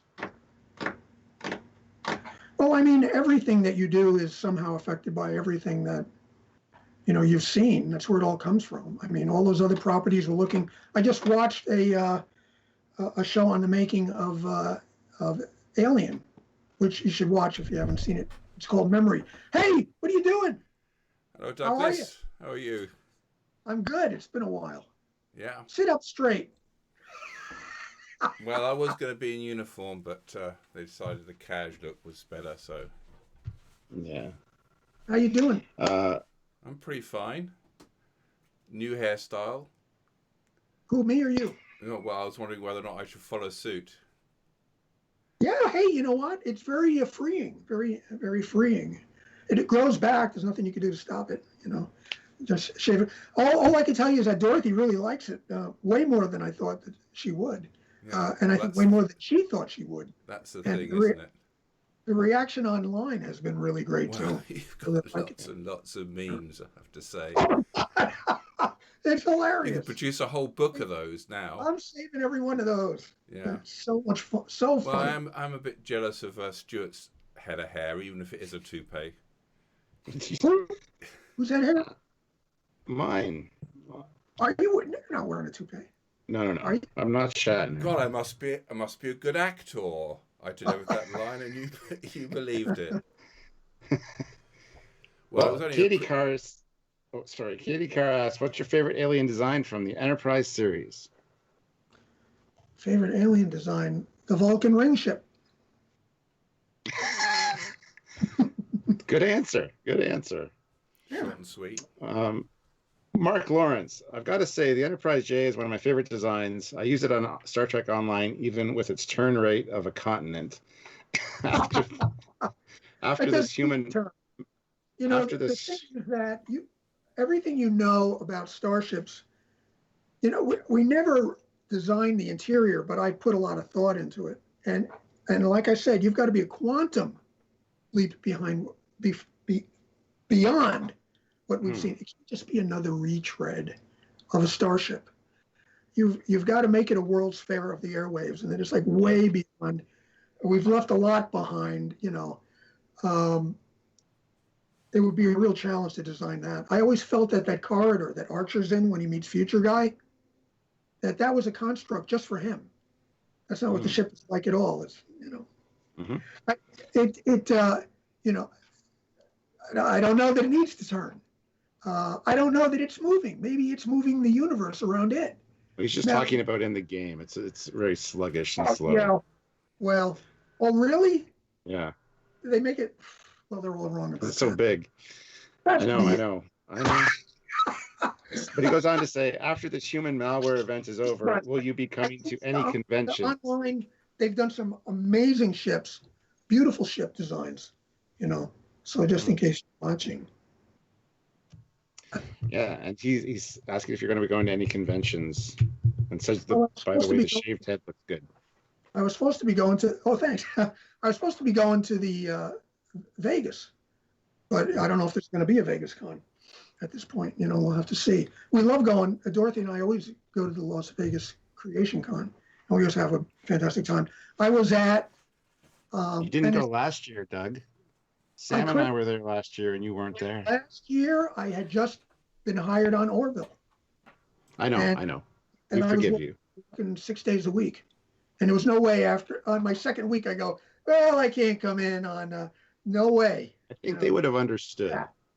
Yeah. But I was at the very, very first Star Trek convention in New York City. Oh wow, that is awesome. 71. They expected only a few hundred people, and like 2,000 showed up. Yeah. Gene Roddenberry ran the projector. That'll be a good number even today, 2,000 at a convention. Even in today's numbers, that's a good turnout. Yeah. Well, I mean, at their height, they were really pulling in huge numbers. Anyway, it was only just a quick hello to say good to see you again, Doug. I'll give the Yeah, seat you back too. to my erudite Shave your son. head. Shave your head. I want to see Reckon. that head shaved. Well, actually, that's what they used to do. Then they used to put wigs on top. I would look like quite a nice dandy in a 17th or 18th century outfit. You can imagine, couldn't you, really? With a nice powdered wig. Yeah. Being a lawyer and all. I don't think Samuel's quite ready, so what's the next question? Well, Who's got a we've got question? John Hathcock, who has joined the channel. He's the Rankliff Commander, so welcome to the channel. And Naked Crusaders, interesting name. What would you like fans to see as your biggest contribution to science fiction, especially as a big fan of sci-fi as you are? You mean of stuff I've done? Yeah, I think so. Yeah. That's a really tough question because I haven't been like a makeup artist my whole life. Most makeup artists are makeup artists for 40 years. I wasn't an illustrator in an art department for 40 years. I moved around a lot. And because of that, each thing was always fresh and exciting, I can't say that there was any particular, period that was, my career has been an embarrassment of riches. Every era has been spectacular for its own, aesthetic and reason. Beaky, you want to come over here? Come on. Okay, he wants to come back. Doug, I have to say you have led a bit of a charmed life. I mean, I really have. Sometimes I think that I must be laying on the side of the road at the age of 18, bleeding out, and I'm, how as the dying brain, starved of oxygen, is imagining everything that should have been. You want to go over here? Come on. John Hathcock asks, what's your best memory working on Trek? See, that's another one. It's just so impossible. I know. have we got 10 hours or something to go through them all? I have incredible experiences from the makeup days. If you haven't read Mike Westmore's book, Makeup Artist, that's a good one to read. There's a couple of adventures in there that we had together that he talks about. I've got that book signed by him. Yeah? Made out to Captain Foley of Trekyards. That's awesome. No, I mean, and when you are changing your careers regularly, it just takes the whole box and shakes it up, and the pieces fall in a whole different way. And it all depends on how you look at life. I mean, there's some people who don't want to have to kind of start over again on the ground floor and work your way up. But for me, that was always part of the thrill. I enjoyed not knowing everything, I mean, I got to a point when I was doing makeup where I was expected to know everything. I really enjoyed, I demand the right to be dumb. But it's, it's so much more satisfying to have been a makeup artist, to have gotten some, prestigious award, and then move to something entirely different and win prestigious award, That's really super exciting. If I had won something more for more makeup, it'd be like, well, I've done this before, I've won this before, but that's really mind-blowing and thrilling. And switching things up is, I highly recommend it to everybody. Don't just do I'd one. like to end by saying we're really looking forward to seeing season 3 of The Orville. So much. I have and to it's say great that you're working on it, and it's great to know someone like you's working on it. I'm so excited to be there, and let me tell you, I've seen a lot. I'm coming up on 40 years. I've seen a lot. I've worked on a lot of science fiction, and the stuff that they're pulling off this year, you're just going to love it. That art department is just killing it, and I'm thrilled to be there, to be a part of it. And I wish I could tell you about it, but I promise you that you will be really pleased with what has been growing over this season. And it's a thrill to be back there and see people I had worked with before. Andre Bormanis is there, and we hobnob quite a bit. He's a wonderful guy, and I can't say this enough, but The department is great. I'm in North Hollywood. It shoots down at 20th Century Fox, which is a little bit of a drive for me, but I don't care. Yeah. It's a wonderful toy box to play with. Anyway, I'm going to say goodbye now and leave you to the Do you professionals. know? I could say this. Do you know that their starship is two levels? There's 2 decks. Those spiral staircases, they're not faking that. They go up to another deck. The bridge is on the top deck. Yeah. Excellent. The doors are actually pneumatic. There's nobody back there with a cable pulling the thing. Well, that's a bit sad. That's the traditional way of doing it. It's a classic way of doing it. That's not the traditional way in Orville. Now you could do the swish sound as well with your mouths. Yeah, well, it makes a pretty cool sound all on its own. Excellent. Anyway, I'm telling you that season 3 is going to be fantastic. And Right. Seth MacFarlane. Hi, Doug. Nice to see you. Bye. Brett Barrow says, "You're one of my design heroes. It's amazing to hear your perspective. Thank you for all you do. If you were 100% in charge of a new Trek show, what would it be called? Tease us with the title." What do we call it? I don't know. I'd call it Star Trek. I don't know. That would be the name of my show. The one thing I could tell you I would do is if I did a Star Trek series, I'd put it 100 years from now or 200 years from now. From now or from the No, from then. From the last Gotcha. 200 years beyond the Enterprise D. I was going to say 100 years from now, it would be kind of... So You got to guys, do some science fiction that they're not thinking about. who missed me? No one. You know, Josia, though, asks, the whole movie industry will be hit hard. All the production people will be out of work for a while because the movies ready to release are being pushed back. Yeah, it's going to be kind of crappy. Obi-Wan says, "You rock, Doug. Any more signed NX-01 prints?" Any more what? Signed NX-01 prints. You have them all. I know we do. think We have I'm- some left. Yeah, we have a couple. Yeah. Email trekyards@hotmail.com. Blue Satoshi says, "Hey Doug, in Star Trek Online, the Enterprise J bases its interior and bridge off the set of Azadi Prime. What do you think of the theory that design is just some bad inside joke from Starfleet Temporal?" Okay, you're not talking about the J. You're talking about the time ship. Well, On no, Voyager? the Enterprise J is based off the interior that we see of the J on No. Azadi Prime. We've only been in a corridor on the Enterprise. Corridor, yeah. There was never a bridge or, That's I on always part had one. this idea that on the Enterprise J, there would be a bridge of the day. Mm-hmm. Yeah. Some days it would be a Constitution class bridge. Remember the Vulcan sauna idea? They all sitting around in a hot tub on the bridge. Yeah, why not? It could be the Enterprise D. The Navy does it now. They send their cadets out on sailing ships. So next question. Well, I'll finish his because it was part 1 and 2. So, Okay, what do you think of the theory? What do you think of the theory? The bits of 29th century Starfleet we see were specifically designed to accommodate 24th century, 25th century Starfleet, and 29th century Starfleet proper is capable of far, far more than what we actually see. Of course.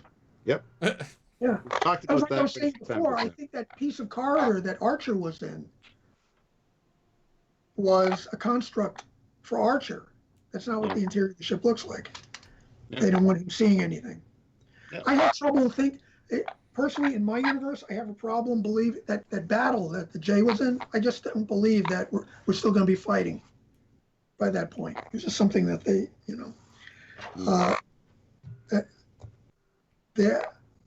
I always had a problem with that. I understand the drama of a good space battle, but I think that if you ever did a show that took place there wouldn't be much in the way of space battles. Yeah. Once in a blue moon. Valkyrie 417. Doug, what's your 3 favorite BSG ships? Ooh. 3 favorite BSG ships. Good question. Of course I love the Battlestar itself, but I have to admit, I really love Colonial One. And Colonial One is a kick-ass design. It's just so cool. Uh, I'm looking forward to Eagle Moss doing one of those. Eagle Moss is doing a great job, I have to say, on the BSG. You know, the Star Trek models are all kind of little. They're kind of small. Yeah. But these BSG models, they're like, you know, Yep. That is a one of the nice better ones. size. Speaking of, use the discount code Trekyards and save yourself some money when you shop at Eagle Moss. Olivia Julius says, if you're being forced to be on the show, blink twice. I'm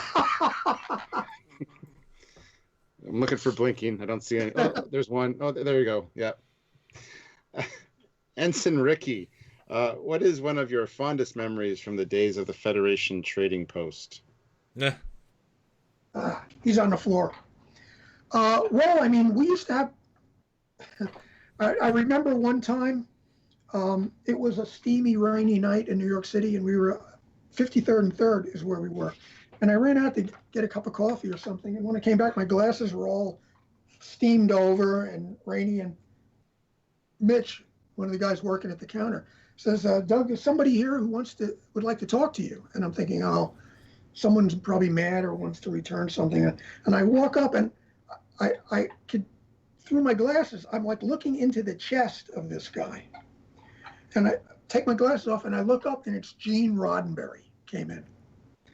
And of course that was mind blowing. And he was wonderful, you know, he was like, it's a great thing, you know, and he knows it builds the mythology of the show, you know. That was fantastic. We had Leonard Nimoy came in one day in his Sherlock Holmes outfit. He was doing Sherlock Holmes on Broadway. Yeah. And you'll notice, if you're from New York City, you say Broadway. If you're not from New York City, you say Broadway. Just so you know, Broadway. Know. Cool. Captain Spire, everything okay on the Orville set? Delayed to smooth edges or production issues. I wish I could tell stories about the TOS console I had in my basement. So is everything okay on Orville? Yeah, it's a fantastic crew. Everyone from the top to the bottom is, you know, friendly and warm and look out for each other. And, you know, I did motion pictures for about 12 years.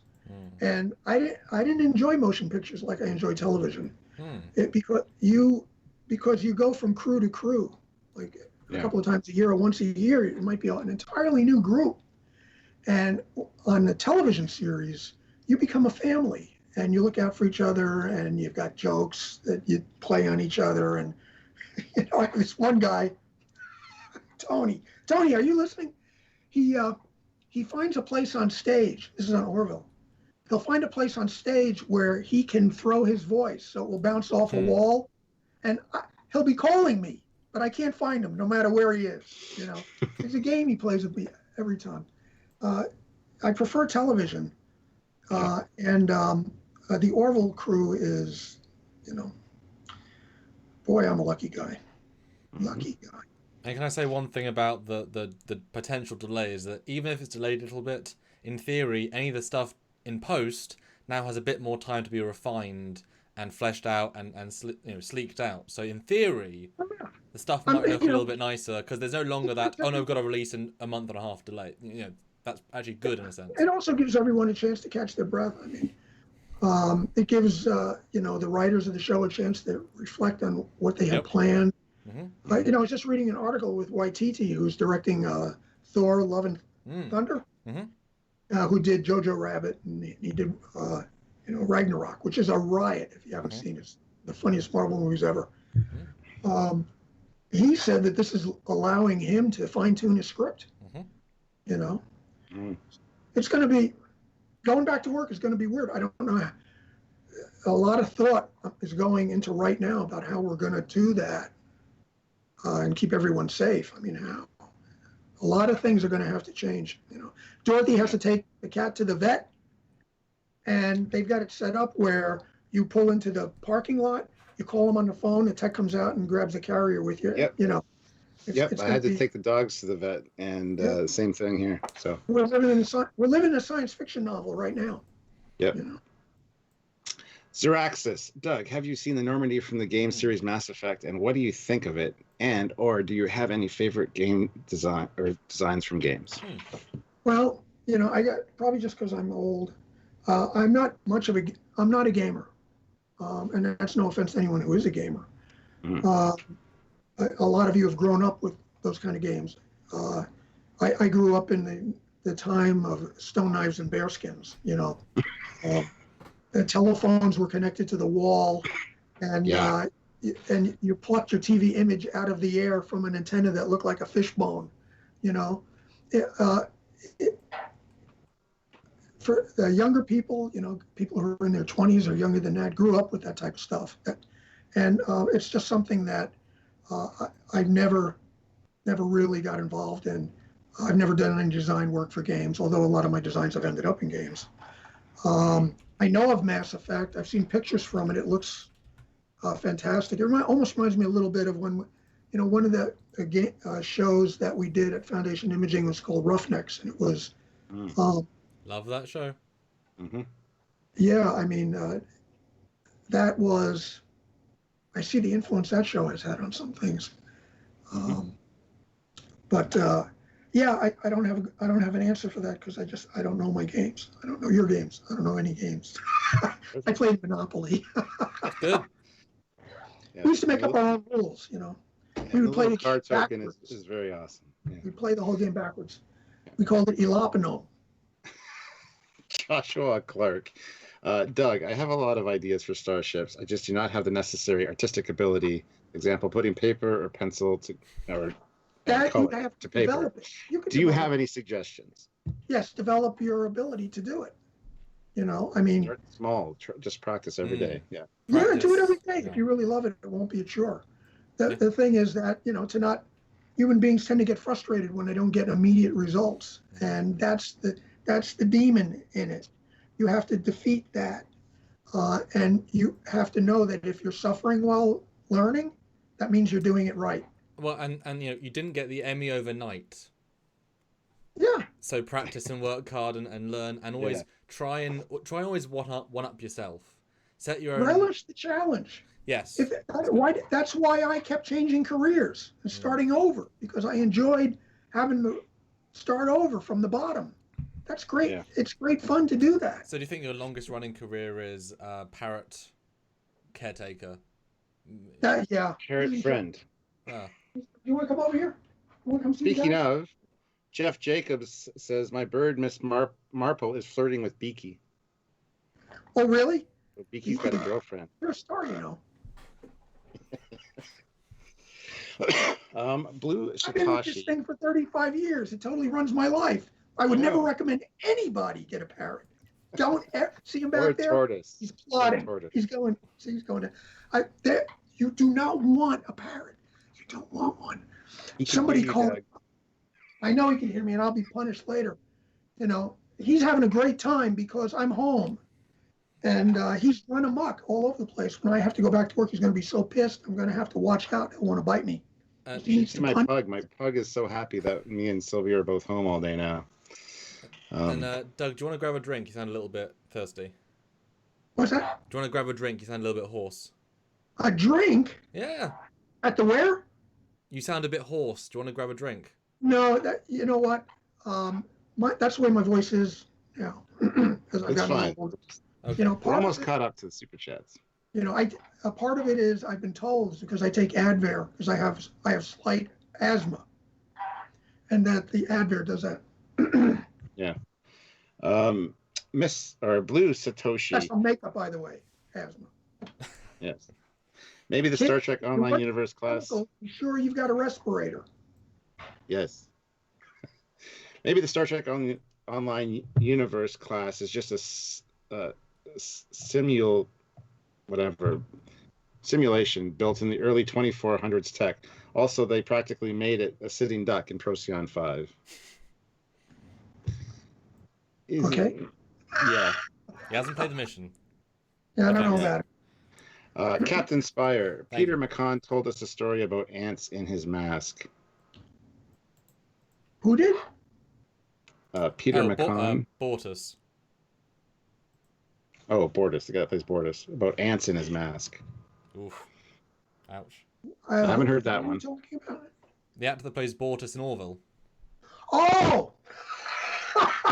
Ants in his mask. Well, I guess it's possible. I can't imagine how an ant would. Well, That's that awful. he's wicked stuff. Yeah. Wearing that day after day, you got to hand it to him. I mean, I see him. I haven't ever chatted with him before. Scott Grimes. Oh, yeah. We've chatted, and he is a riot. Really, He was on TNG he is too. the guy on the show. He is that guy. And he was on TNG in a cut scene. He was one of Wesley's friends. Yeah. No, he's hilarious. He really is fun. Yeah. When I was introduced to him, I didn't realize it was him at first, and I was like, "Oh, you're awesome!" Spino Breaker. A question for Doug: if you could have a Drexler class, what would it look like, and what series would you want it in? Trek, Orville, or another series? I think a Drexler class in the Orville universe would be great. Sounds good. There was a USS Drexler during World War II. It was a destroyer. Oh, wow. Cool. Japanese sunk it. So what would you want it to look like, and which series would you want it in? I want something that no one can imagine. So I don't know what it looks like. Good answer. Can't just be another saucer with nacelles. I love that design. I don't know if everyone knows that, but I mean, I knew Matt Jeffries, and me and Mike and Denise got to spend time with Matt, and he was kind of an uncle, one of our uncles. Bob Justman, producer from the original series, he was another guy who he was like an uncle to us. And well, you're called Uncle Doug. When we told people we were doing this live with you, they're like, "Oh, we get to hang out with Uncle Doug." Oh, yeah. So, there you go. Yeah, Does that mean Matt Jeffries is our great uncle? Yeah, maybe. Matt Jeffries was such a great guy, Yeah. and he didn't take it too serious, and look what he ended up doing anyway. But the thing about Matt was that he was an engineer. He was a flight engineer on a B-17 during the war. Yeah. So he understands practicality. Really brilliant what they did. I mean, it's remarkable that a lot of the original series, like the bridge especially, engineering, all those sets still are cool as hell. And it's like, designed in like 1966. They're so functional. They're so functional. That bridge. Yeah. Yeah, I mean, everything's grown from that since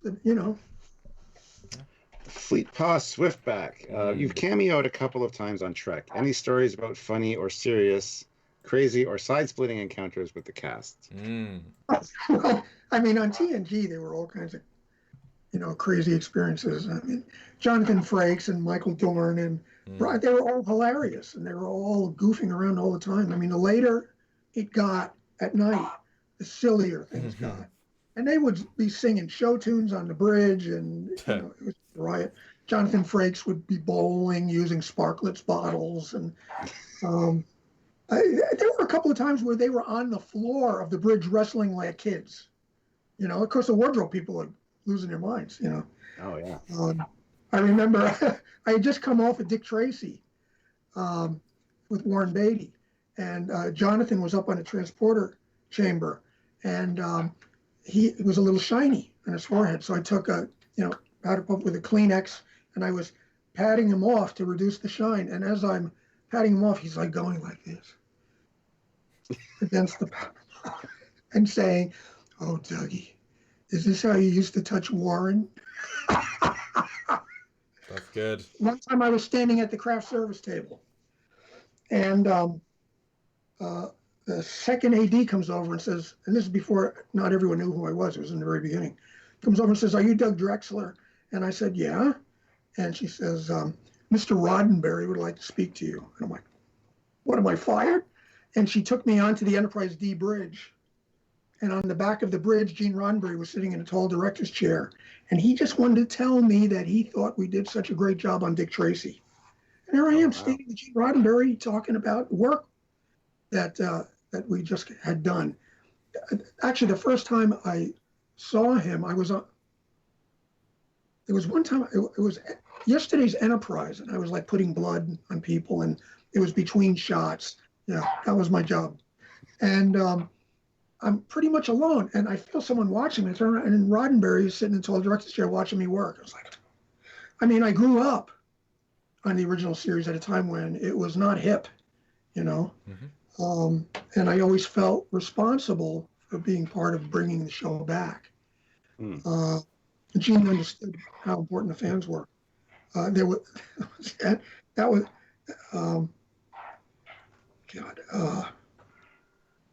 what are some of the other wacky things? They were just I made up Patrick Stewart for a scene where he plays one of the king's men in a holodeck Shakespeare thing with Data. And Mike Westmore says, Doug, I want you to put this makeup on him. He gave me the appliances and the wig and everything. And it,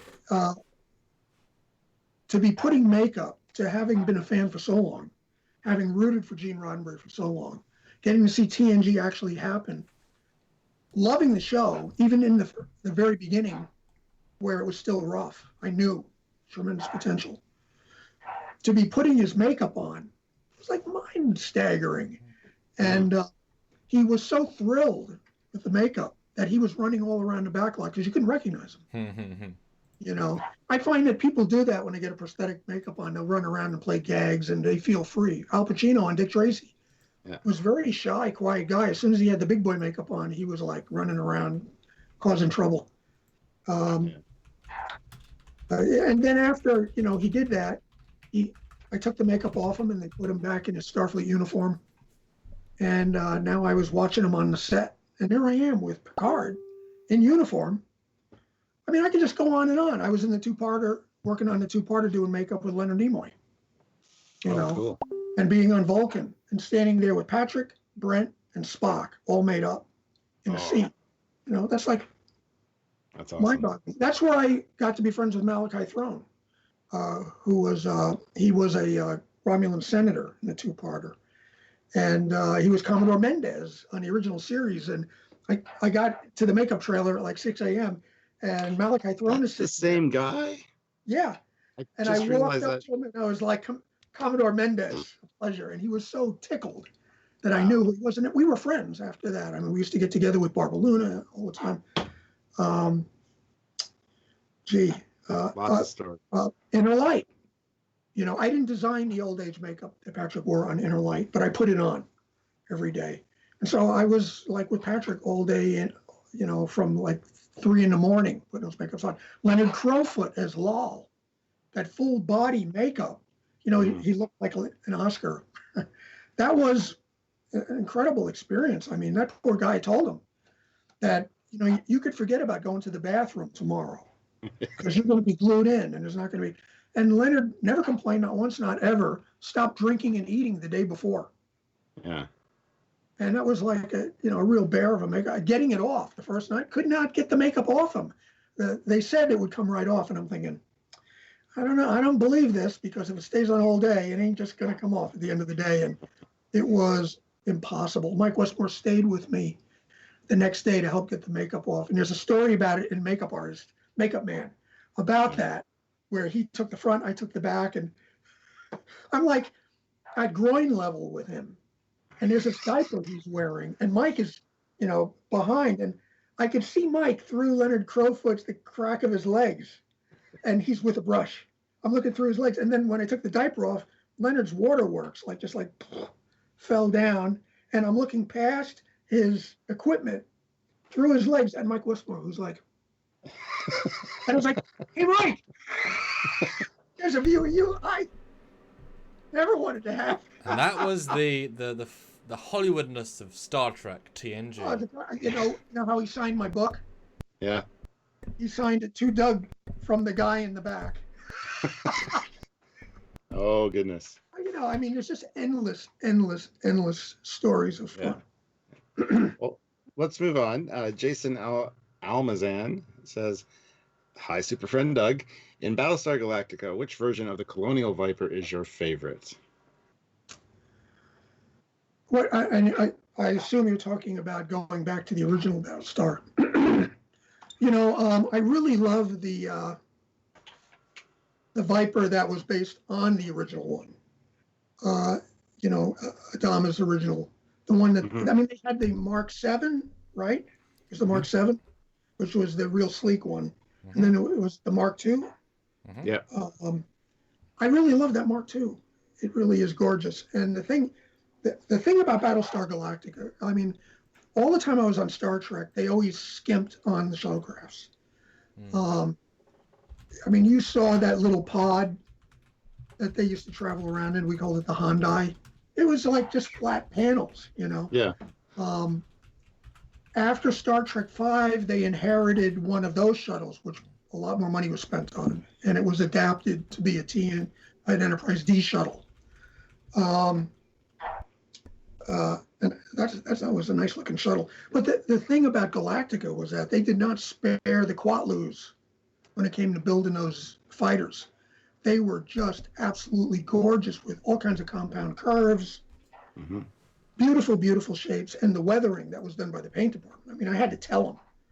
It is so good, so beautiful. Well, they look real from any distance.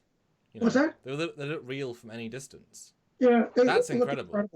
They used to put those things on big airbags so that they could rock them around. Did you prefer the Mark IIs or the blood and chrome style? The more beefed up original war version? Now Pierre Drolet completely designed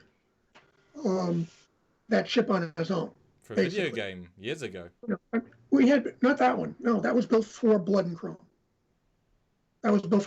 He may have done a Mark II that was originally for a video game, but he built the blood and chrome Viper was built in our department. And Pierre is so good. We'd been with him for so long. It was basically, Pierre, just do whatever you want. And Gary and I would just look over his shoulder and giggle like little kids. I mean, Pierre is able to put a realism. That Viper is really beefy, and it looks more advanced than probably should have been for 30 years before that. But text leaks down, gets smoother, classic Trek. It was just, it was a much heavier, much meaner version of the Viper that he did an incredible job on. Beautiful. So which do you think you prefer then, if you had to sort of call it? I think I prefer the Mark II from BSG. I would agree. Blue Shirt Picard says, do you guys like the new Trek ships? Thanks, guys. Pretty broad question. Like I said, I've seen a few of them, and some of them are designed by my buddy John Eves. Heard of that guy? Yeah. The only place I really bump on the ones that I've seen where the engines are, on either side of a saucer, where they have the engines right on a saucer or in the side, saucer, yeah. To me, it's like that's a danger zone. You want to get them away from the ship, I mean, look, the Defiant on DS9 was nothing like a typical Starfleet ship, and people really love it, But I haven't seen much as far as the new show goes. Thank God. I don't want to have an opinion. My buddy Ensign Ricky is here, and he says, who was your favorite executive producer to work with in Star Trek, excluding Rick Berman and Gene Roddenberry? Any good stories about them? Well, probably, and I loved a lot of them, but the one I had the closest relationship with, besides Manny Cotto, would have been Ira Bear. We had a lot in common. We were both from New York. We both love Frank Sinatra. I mean, Vic Fontaine was for us,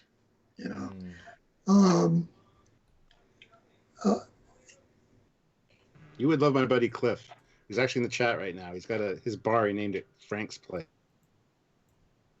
Oh, really? He's a huge Frank Sinatra fan. Yes. In the Deep Space Nine technical manual, Ira Bear wrote an intro to it, and he talked about me and said, one of the best things I ever read about me. He said that, where is it? I have it right here.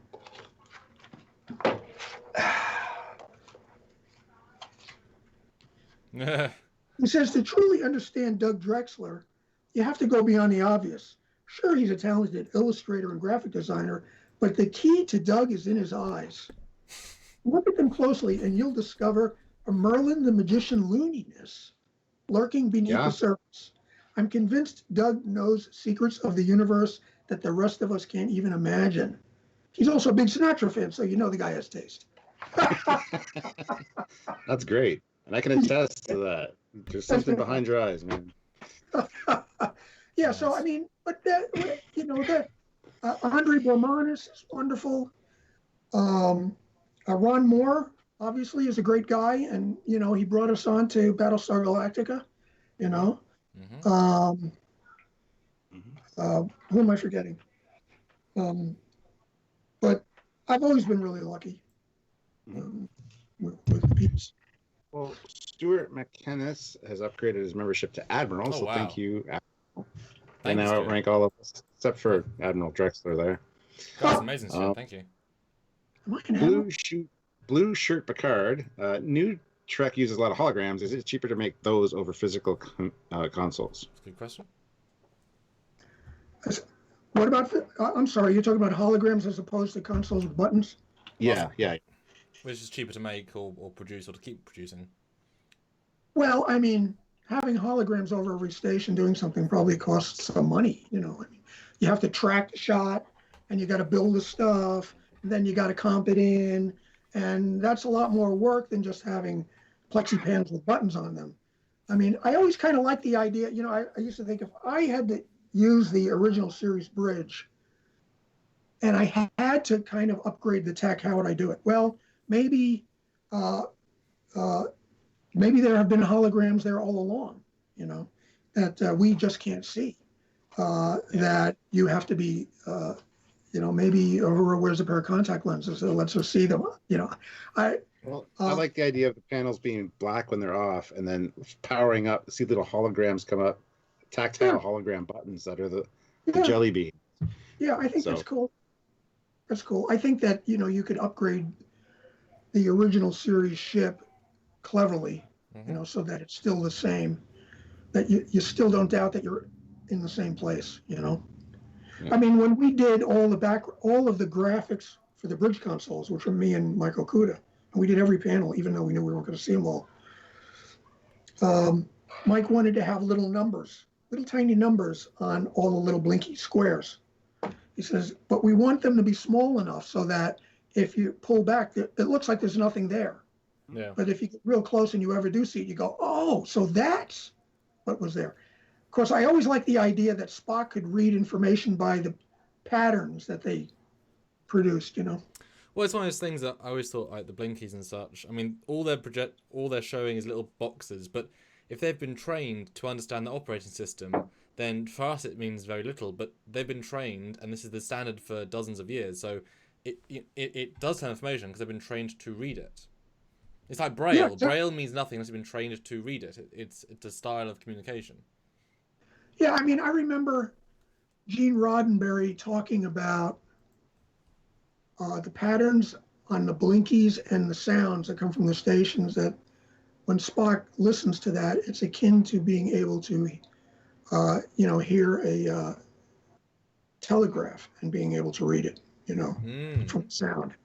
Or like a beep, beep, beep, beep dial tone on your cell phone, you can hear the Hey, differences. did you see my 3D chess set? You must have saw that. I put it on my Facebook page. Don't think so.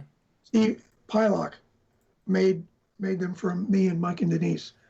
Cool. Absolutely perfect. And even got pieces that were from those days that were actual chess pieces from the late 50s, early 60s. Sure. Yeah. Spina Breaker, question for Doug.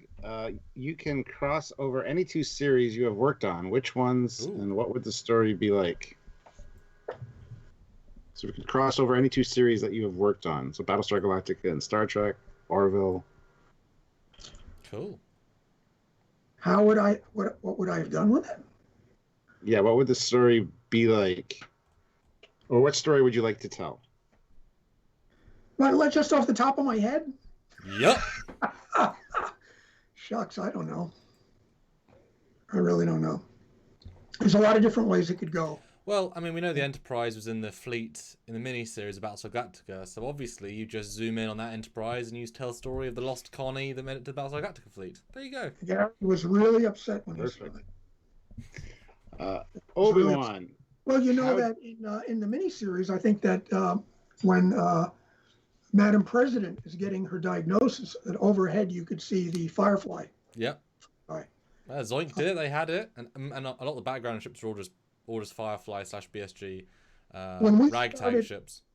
When we started doing all the visual effects, we didn't cross the streams. We never did that. Yeah. Didn't cross the streams. Don't cross the streams. Good advice in any universe. Obi-Wan, how did you get involved with the Orville? Oh, boy, what luck. My old friend, Jeff Mandel, who I grew up with in New York and Manhattan, he used to come to Federation Trading Post, and he used to do diagrams of ships for us that we used to sell in the store, and he used to write articles for the Star Trek poster book that we did. We're talking about like 1976. And Jeff was amazing. I mean, he was doing incredible work at the age of 14.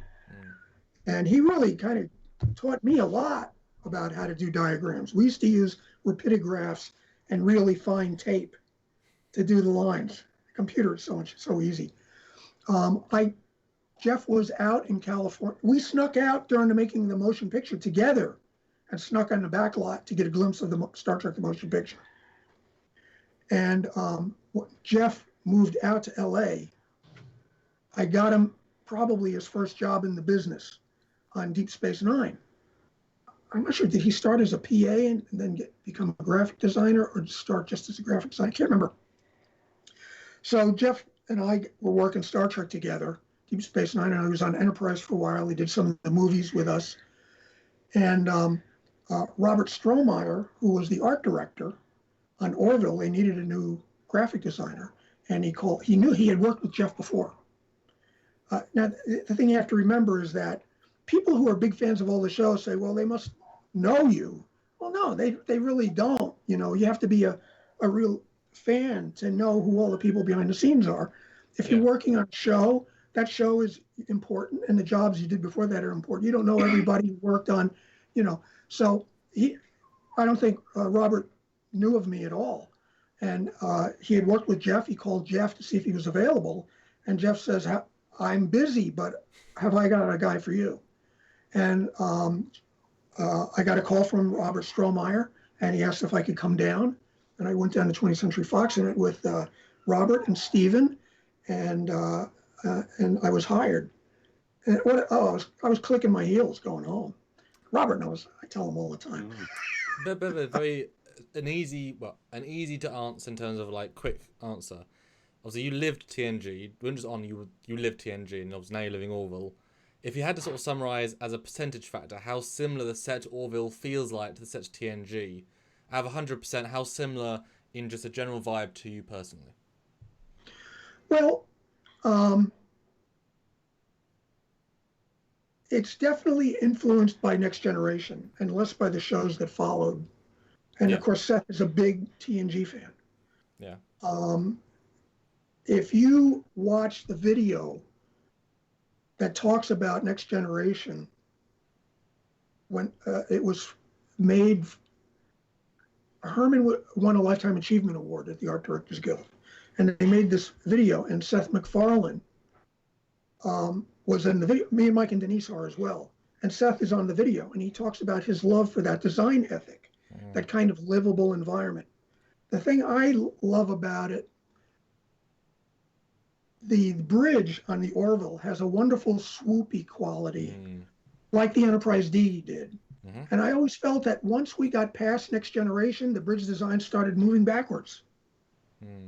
Instead of becoming more comfortable, they started becoming more like cockpits. And I think that if Gene had been alive, he would have pushed it more into the future instead of back. And I love this swoopy, you know, the thing about Orville, and I've learned a lot from Stephen and Robert about restraint. Where I might go crazy on something, Stephen and Robert will pull me back a little bit and say, we don't need to see all of that. It's just slightly more elegant. Now, is that more alien stuff or more Orville aesthetic specifically? Of the fleet ships. Okay. You know, they have a nice aesthetic. Yeah. That, and did you hear the story about how in the first episode when they were, you know, they wanted to show more ships around the dry dock and they said to Pierre, do something, and he made them like 5 different variations of the Orville. Just here you go. Because he liked the ship, he liked the crew, he liked the team, just made them for them. It's like, here you go.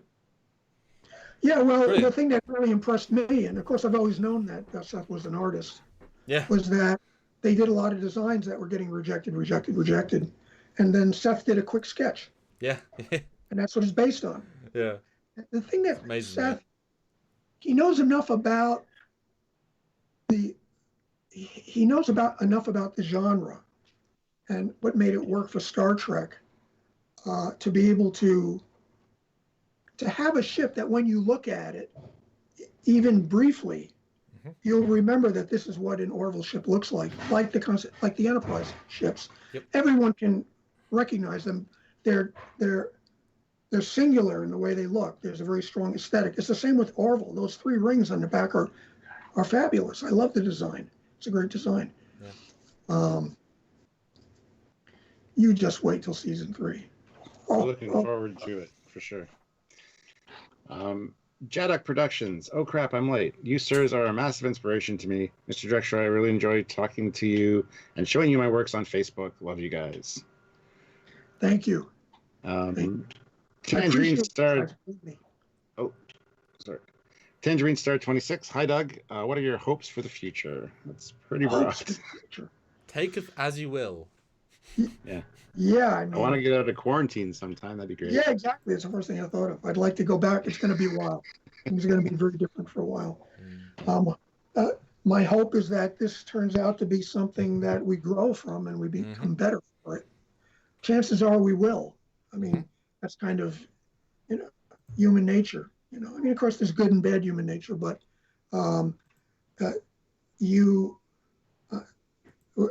will learn from this. I have no doubt. Yep, and lots of families get to spend time with their kids. Yeah. I mean, as long as you like your kids. That's really interesting. Look at the stuff that is coming off the internet, how people are keeping themselves busy. I mean, I've seen some really creative, hilarious stuff. And then you get people at home who are participating, and then you get, people like last week, Dorothy and I watched a simulcast for That Thing You Do, the Tom Hanks movie. You ever see it? It's a good movie. And they had all the cast on Zoom. And you would go to Amazon, get the movie, and then they would count 3, 2, 1, and you'd all hit play at the same time. Yep. And then you would be getting them. It's not like an edited, sanitized thing. It's like this conversation that's kind of growing on the spur of the moment. That's truly so much fun. Unique. Like you would.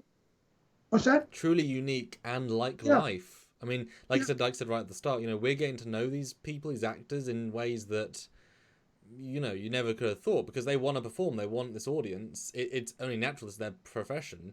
I've seen so many actors that have just done Instagram lives for like 2 hours in their bedrooms with the phone, the wrong orientation.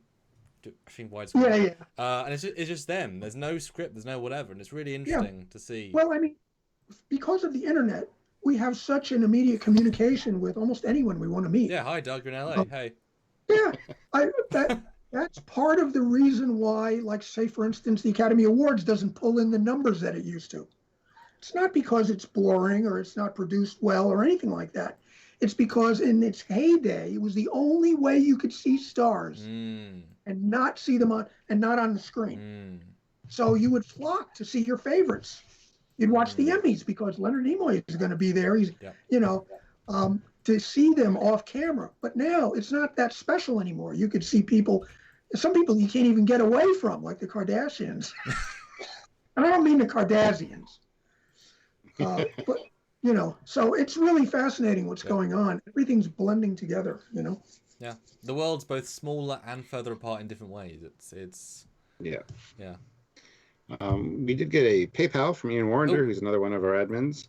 like both smaller. Hey and guys, hi further- Doug, love your work, big fan of what you put in up over at ArtStation. So modern sci-fi has mostly become 10 to 13 episodes with a primary focused arc, completely the cycle back to the 1920s through 40s, where we had serials of 10 to 13 episodes shown weekly at the cinema with a primary focused arc. My question is, what would a 1930s Star Trek serial have looked like if you could retroactively design it? Jesus. Why it would be what was that show that they did with Janeway as the Spider Woman or whatever it was? Kills a girl. Yeah, there we go. That was it right there. Captain Proton. I'd Captain watch that. They You had know, that fun. was really fabulous. You know how they were black and white? Mm-hmm. The sets were all color they painted the sets to be grays, and so it was to walk onto the set. It was like walking into a black and white universe, which is really cool. Yeah. Very nice. Let's see. David Bessick. Doug, if you designed an Enterprise between the NX refit and the Connie, how would you do it? Any design ideas or concepts you would touch on? Well, you know, I think that by the time you get into the NX refit, it's probably you're gonna lose you're gonna lose the big pylons that come back and have struts just go to the secondary hull. Although those pylons and having the struts really creates, you know, a very strong structure. But there isn't that much between the refit and the Constitution class. You're almost there. Brian Montgomery is now the rank of commander. He's joined the channel. Thank you. Hey. Olivia Julius says, if you could design a ship before the NX era, what would you do? Whatever he was told to do by the producers. Yeah, that's right. I mean, the thing was that on Enterprise, we ended up with so many, we would run into ships all over the place that were starships. I think that the rest of the universe was a little too advanced for where we were on Enterprise. Think back to the original series. Remember when Harry Mudd beams aboard the Enterprise? He goes, oh, starship. Yeah. You didn't see a starship very often. They were very unusual. Only the Starfleet had them. There were only 12. You know, everyone else had spaceships. The Enterprise was a starship. So interstellar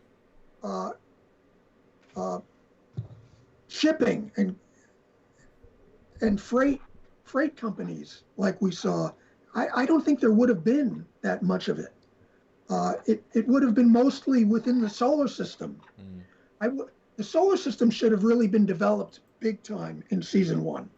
Oh, look at, here he is. Come here, you. What are you doing? He wants to eat the book. He's trying to eat the book. Oh, no. No! No! He's after me now. Oh my God, he's crazy. Help! Okay. He saw that. He climbed down off the cage and he was just about to eat the book up. Yeah, I just would have made the first season about the solar system is pretty well developed. We've got all kinds of stuff happening in the asteroid belt, on Mars. Stations on the moon is really well developed, and that's where a lot of it would have been while they were building and designing the NX, you know, and taking short trips out into the universe, out into the galaxy, and coming back pretty fast. You know, let's go. You know, going to Alpha Centauri. You know, and Matt Boardman just said when Beaky's attack. So he knows. He's seen Beaky for quite a while. He knows. Beaky is asking for you. There you go. But I have a quick question, Doug. Just as you mentioned everything Enterprise, do you have a favorite or a ship from Voyager, ship of the week design that you just thought that was a really cool ship of the week? Well, Rick did some really cool stuff on Voyager. Yeah. Anything scream out like that was cool. Yeah, I mean that little ship, the Equinox, was a great little design by Rick. There was that Prometheus. Yeah. Was that the ship that split up? Yes. That was crazy. Good. Yeah, I love that. Good. Any alien ships? Hirogen or Species 8472. Yeah, which I think that was designed by. He designed the Prometheus, I think, from the Alien movie. now I can't remember his name. An incredible designer, and I'm pretty sure he designed that. I love that. That was really great. Cool. I designed the board. I didn't get to do much ship designing on Voyager, but I did design the Borg tactical cube, which I was working at Foundation Imaging, and the art department was off. They were on hiatus, and they wanted a design. And I remember they came out and asked me to redesign the Borg cube as a tactical cube. I think I'm the one who named it a tactical cube. Yeah. And I laughed. I was like, well, come on, man. It's a cube.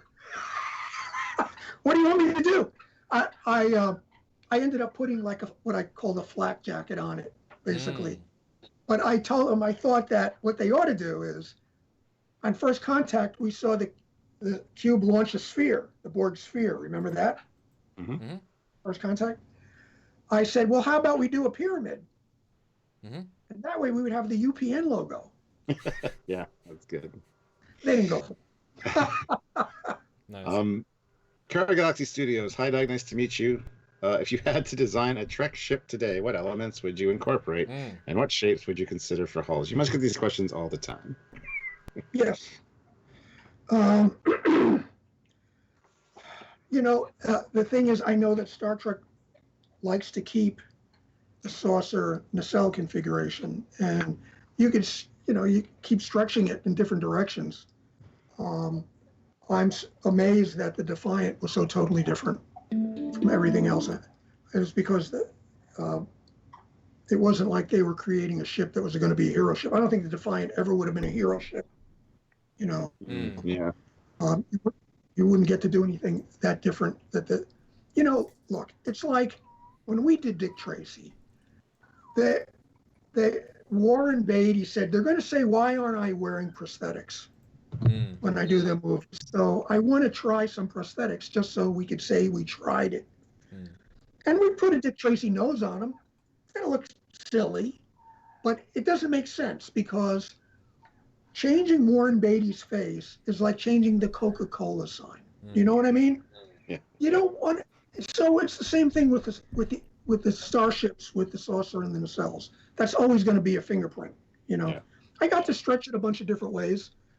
One of the ships that I did design that was originally a Voyager design that Mike and I came up with was the and Eagle Moss just came out with it. Kiki's getting in trouble. This one. It's really? very different. It's very Congo. different. It still has. That's a Altair Starfleet, still. Oh, Congo's the stuff in same rail. cells and- I have that one upstairs, actually. Yeah, I don't actually have that one yet. There was no way. I love that design, and there's no way it would ever be a ship of the week. No way. But it's awesome. No, it's pretty.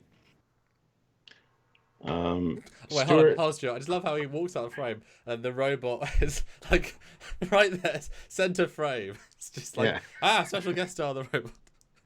danger. More super chats to come. Stuart McInnes, Yeah, the great. design of the Union are all in a tight niche. Do you see that evolving as more classes are seen, or are they confined to almost an aesthetic cul-de-sac? From the Orville. Oh, That's well, I mean, interesting. I think that sticking with the lineage look is a good idea, and not to say that you're not going to eventually see Union ships that are different, Yeah. But going with that aesthetic, which really is owed to Franz Joseph. Franz Joseph was the guy who introduced that idea in the Star Trek Technical Manual back in the 70s. No one had thought of that until then. The idea of mix and match with the nacelles and like the destroyer, he was the guy who really started that, and it's a beautiful idea. Yeah. And just for everyone's, so we're 13 past our normal ending time, and normally go 2 hours. Are you happy to go until 1:30? Then we'll call it quits. Okay. Great. Yeah. Go for it, Stuart. All right, Chef Cook. Doug, have you seen any other design? Have you seen other designs of the Enterprise? Like fan ones. Oh, fan ones. Gotcha. Oh, well, yeah, lots of them. People send me stuff all the time. And I do the Us Ships too. of Line calendar Mm-hmm. every year. And that's coming up on 20 years. That's got to be one of the longest lived publications, Star Trek publications. Wow. It is pretty much where the Prime Timeline lives. Yeah. You can still see all those ships. Though we got a few guys who are fantastic ship designers, and we've had pages with brand new ships that no one's ever seen before, but still are within the aesthetic that you believe is a part of the big picture. Lovely. James McGill says, what sci-fi props and ship moments have you gone, now, why didn't I think of that? Any chance you'll make new Star Trek ships? Me? Yeah. Well, I'm on Orville.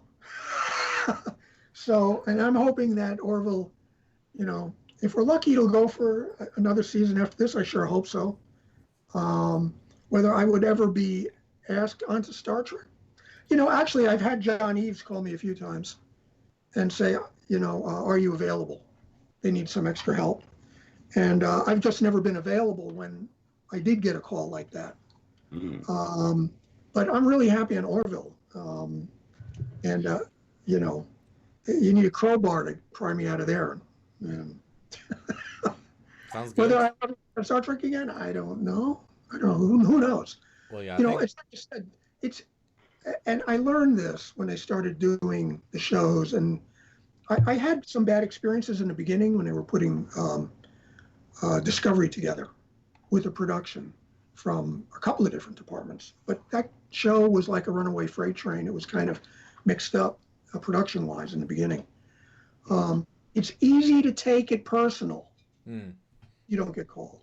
But like I said, when a production designer comes in and an art director comes in, they're probably not a Star Trek geek. They're familiar with it. They watch the shows, but they don't look into the background. They don't know who does what. So if they don't call me, it's not a big surprise. And also, you could come from the point of view of, well, he worked on Star Trek for so long. We don't, we'd rather diminish how many people who worked on the old show, not have so many of them, so that we branch off and do something new. Mm-hmm. I know particularly on the JJ movies, they were not hip to the idea of bringing in, Anybody. But John has been there on Discovery and Picard, and We got our inside guy. Yeah. He's always in there helping out Star Trek. Yeah.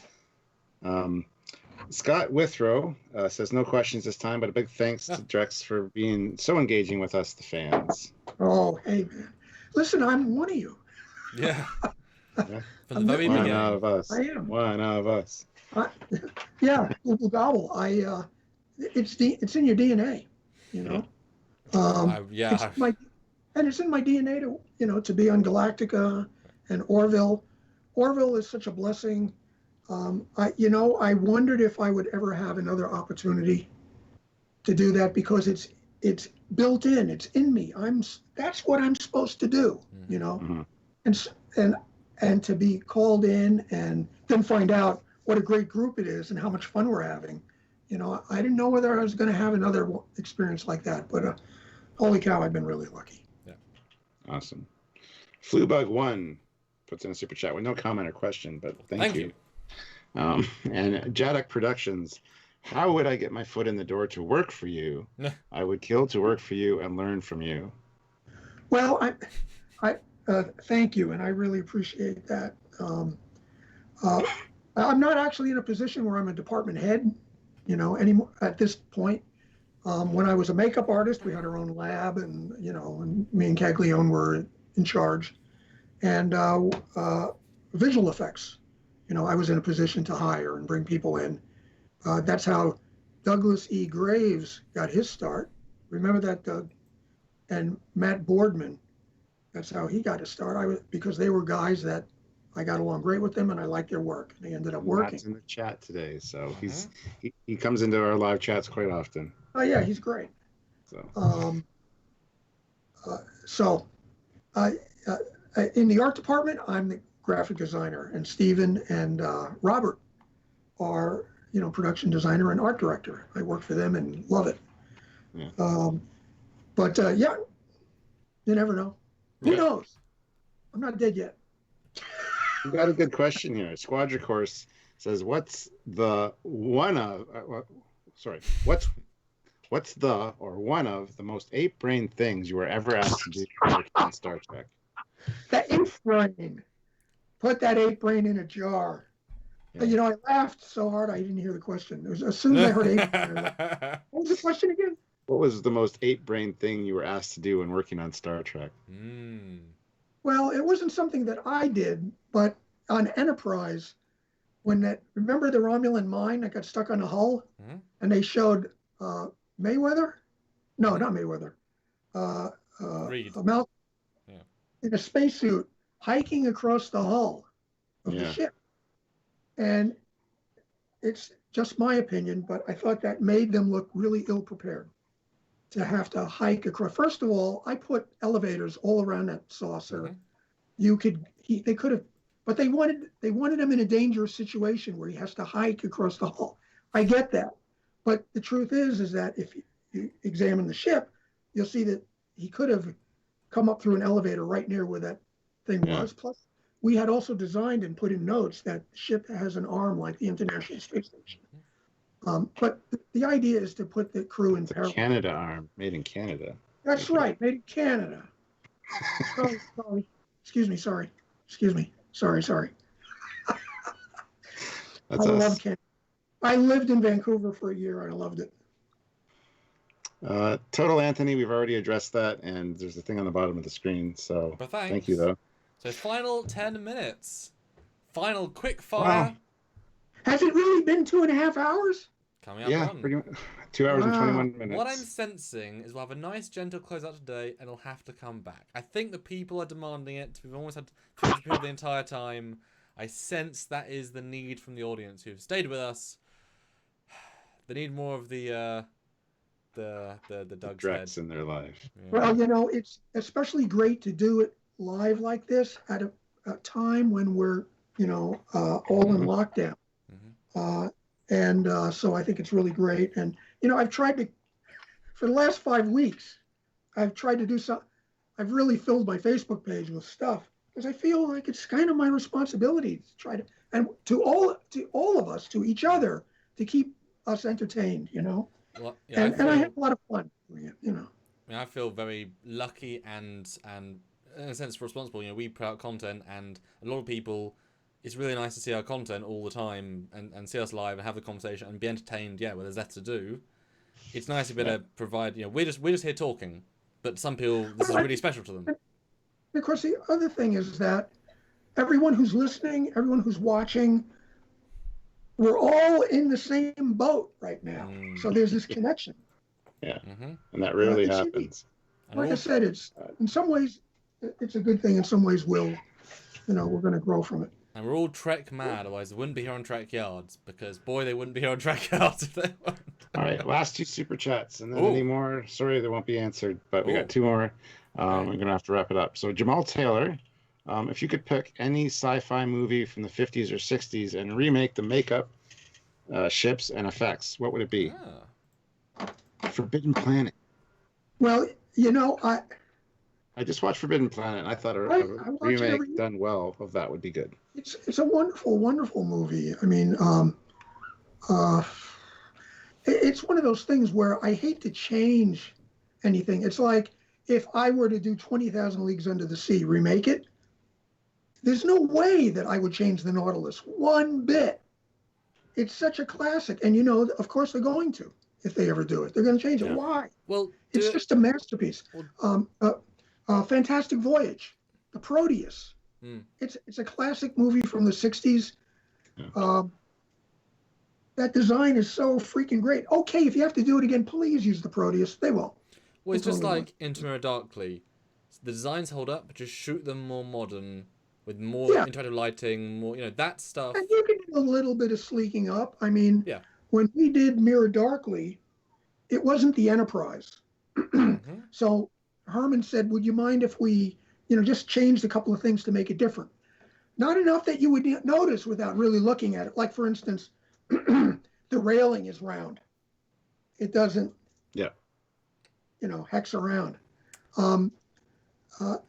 things like that, you could redo those designs and just sleek. Those are Herman's words. Sleek it up just a little bit.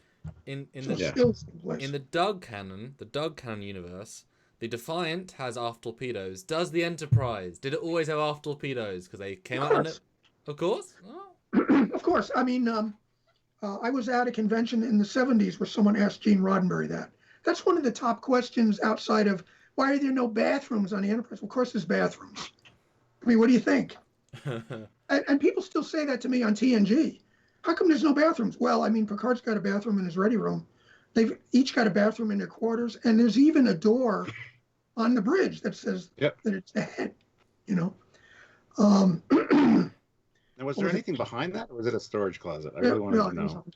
It was just a mock-up door. But people ask for conventions, torpedoes? Really? That was a big question. Oh, yeah. Someone asked, and Gene said, he says, rest assured, as an old B-17 pilot, that the weaponry there's weaponry all around the ship, can point in different directions.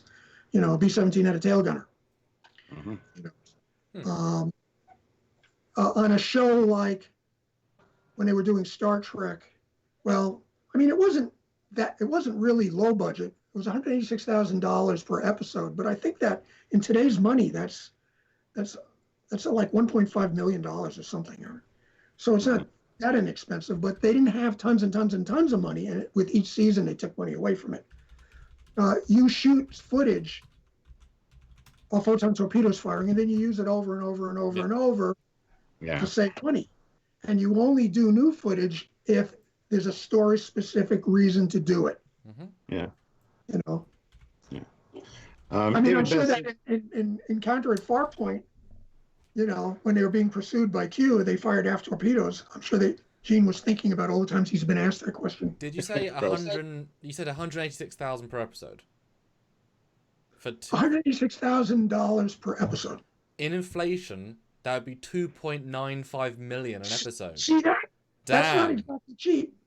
Wow. Now I don't know what the budget was for Mannix, you know, or Gunsmoke, or I don't know what maybe the budget was more for those shows. But it wasn't low. It was still a good chunk of money, but you didn't want to, you know, waste it. Yeah. Yeah. All right. David Bestig says you can never have too much Doug. He's the voice we need. Positive, fun, knowledgeable, and always entertaining. And I think that's a good way to close out because it's absolutely true. I'll be thinking. Thank you. Yeah. Hey, well, you know, we're all have some of that same DNA. One of the things that I know is that I've been a Star Trek fan since it first aired.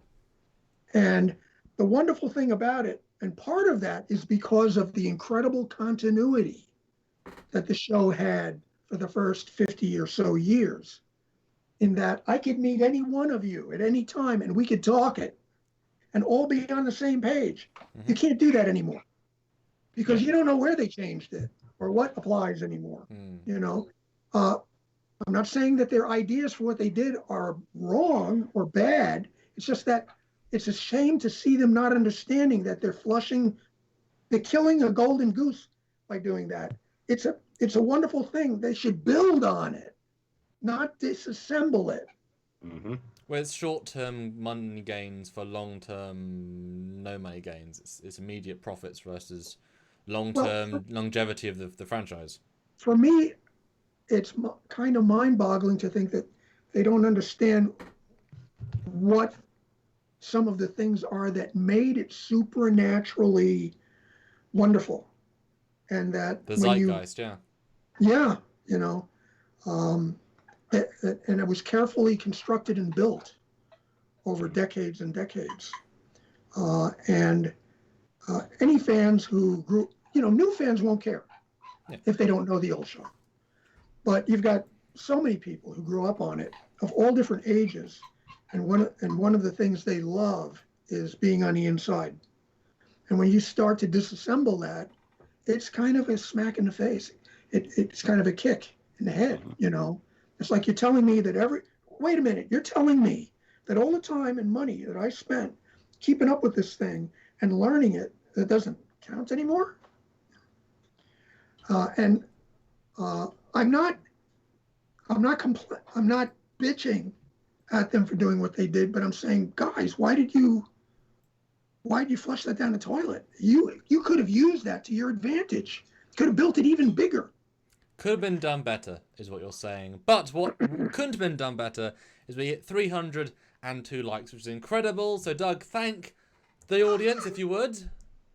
Hey, thanks everybody, and I'll see you on Facebook. I mean, on there quite often, and also Dorothy. You know, Dorothy, the lovely Dorothy, my wife, The lovely Dorothy. was the food stylist on Enterprise, and she used to make all the meals. You know, they stopped having plot exposition in turbolifts and started having it in meat while they were having meals. Yeah. And so Dorothy came in as the food stylist on the show, and she made every meal. And there's some funny stories about that. That's awesome. Yeah. The last week or so, we've recorded some of her meals and desserts and things. And if you could build a model kit, you could make a chocolate cake, and she'll show you just how to do it. I want to try the pecan pie because I love pecan pie. She'll do the pecan pie. I mean, right now she's got the chocolate cake. She's got lemon linguine with shrimp, and she's got beef stir fry. And the one I really wanted to do is the Starfleet meatloaf, because it's my favorite meatloaf. In the episode where Trip and Malcolm were in the shuttlecraft adrift, and a meteorite passed through, and they had to plug the hole, and they used meatloaf. And it was Dorothy's meatloaf. A lot of people complained about that, saying, the meatloaf would never blah, blah, blah.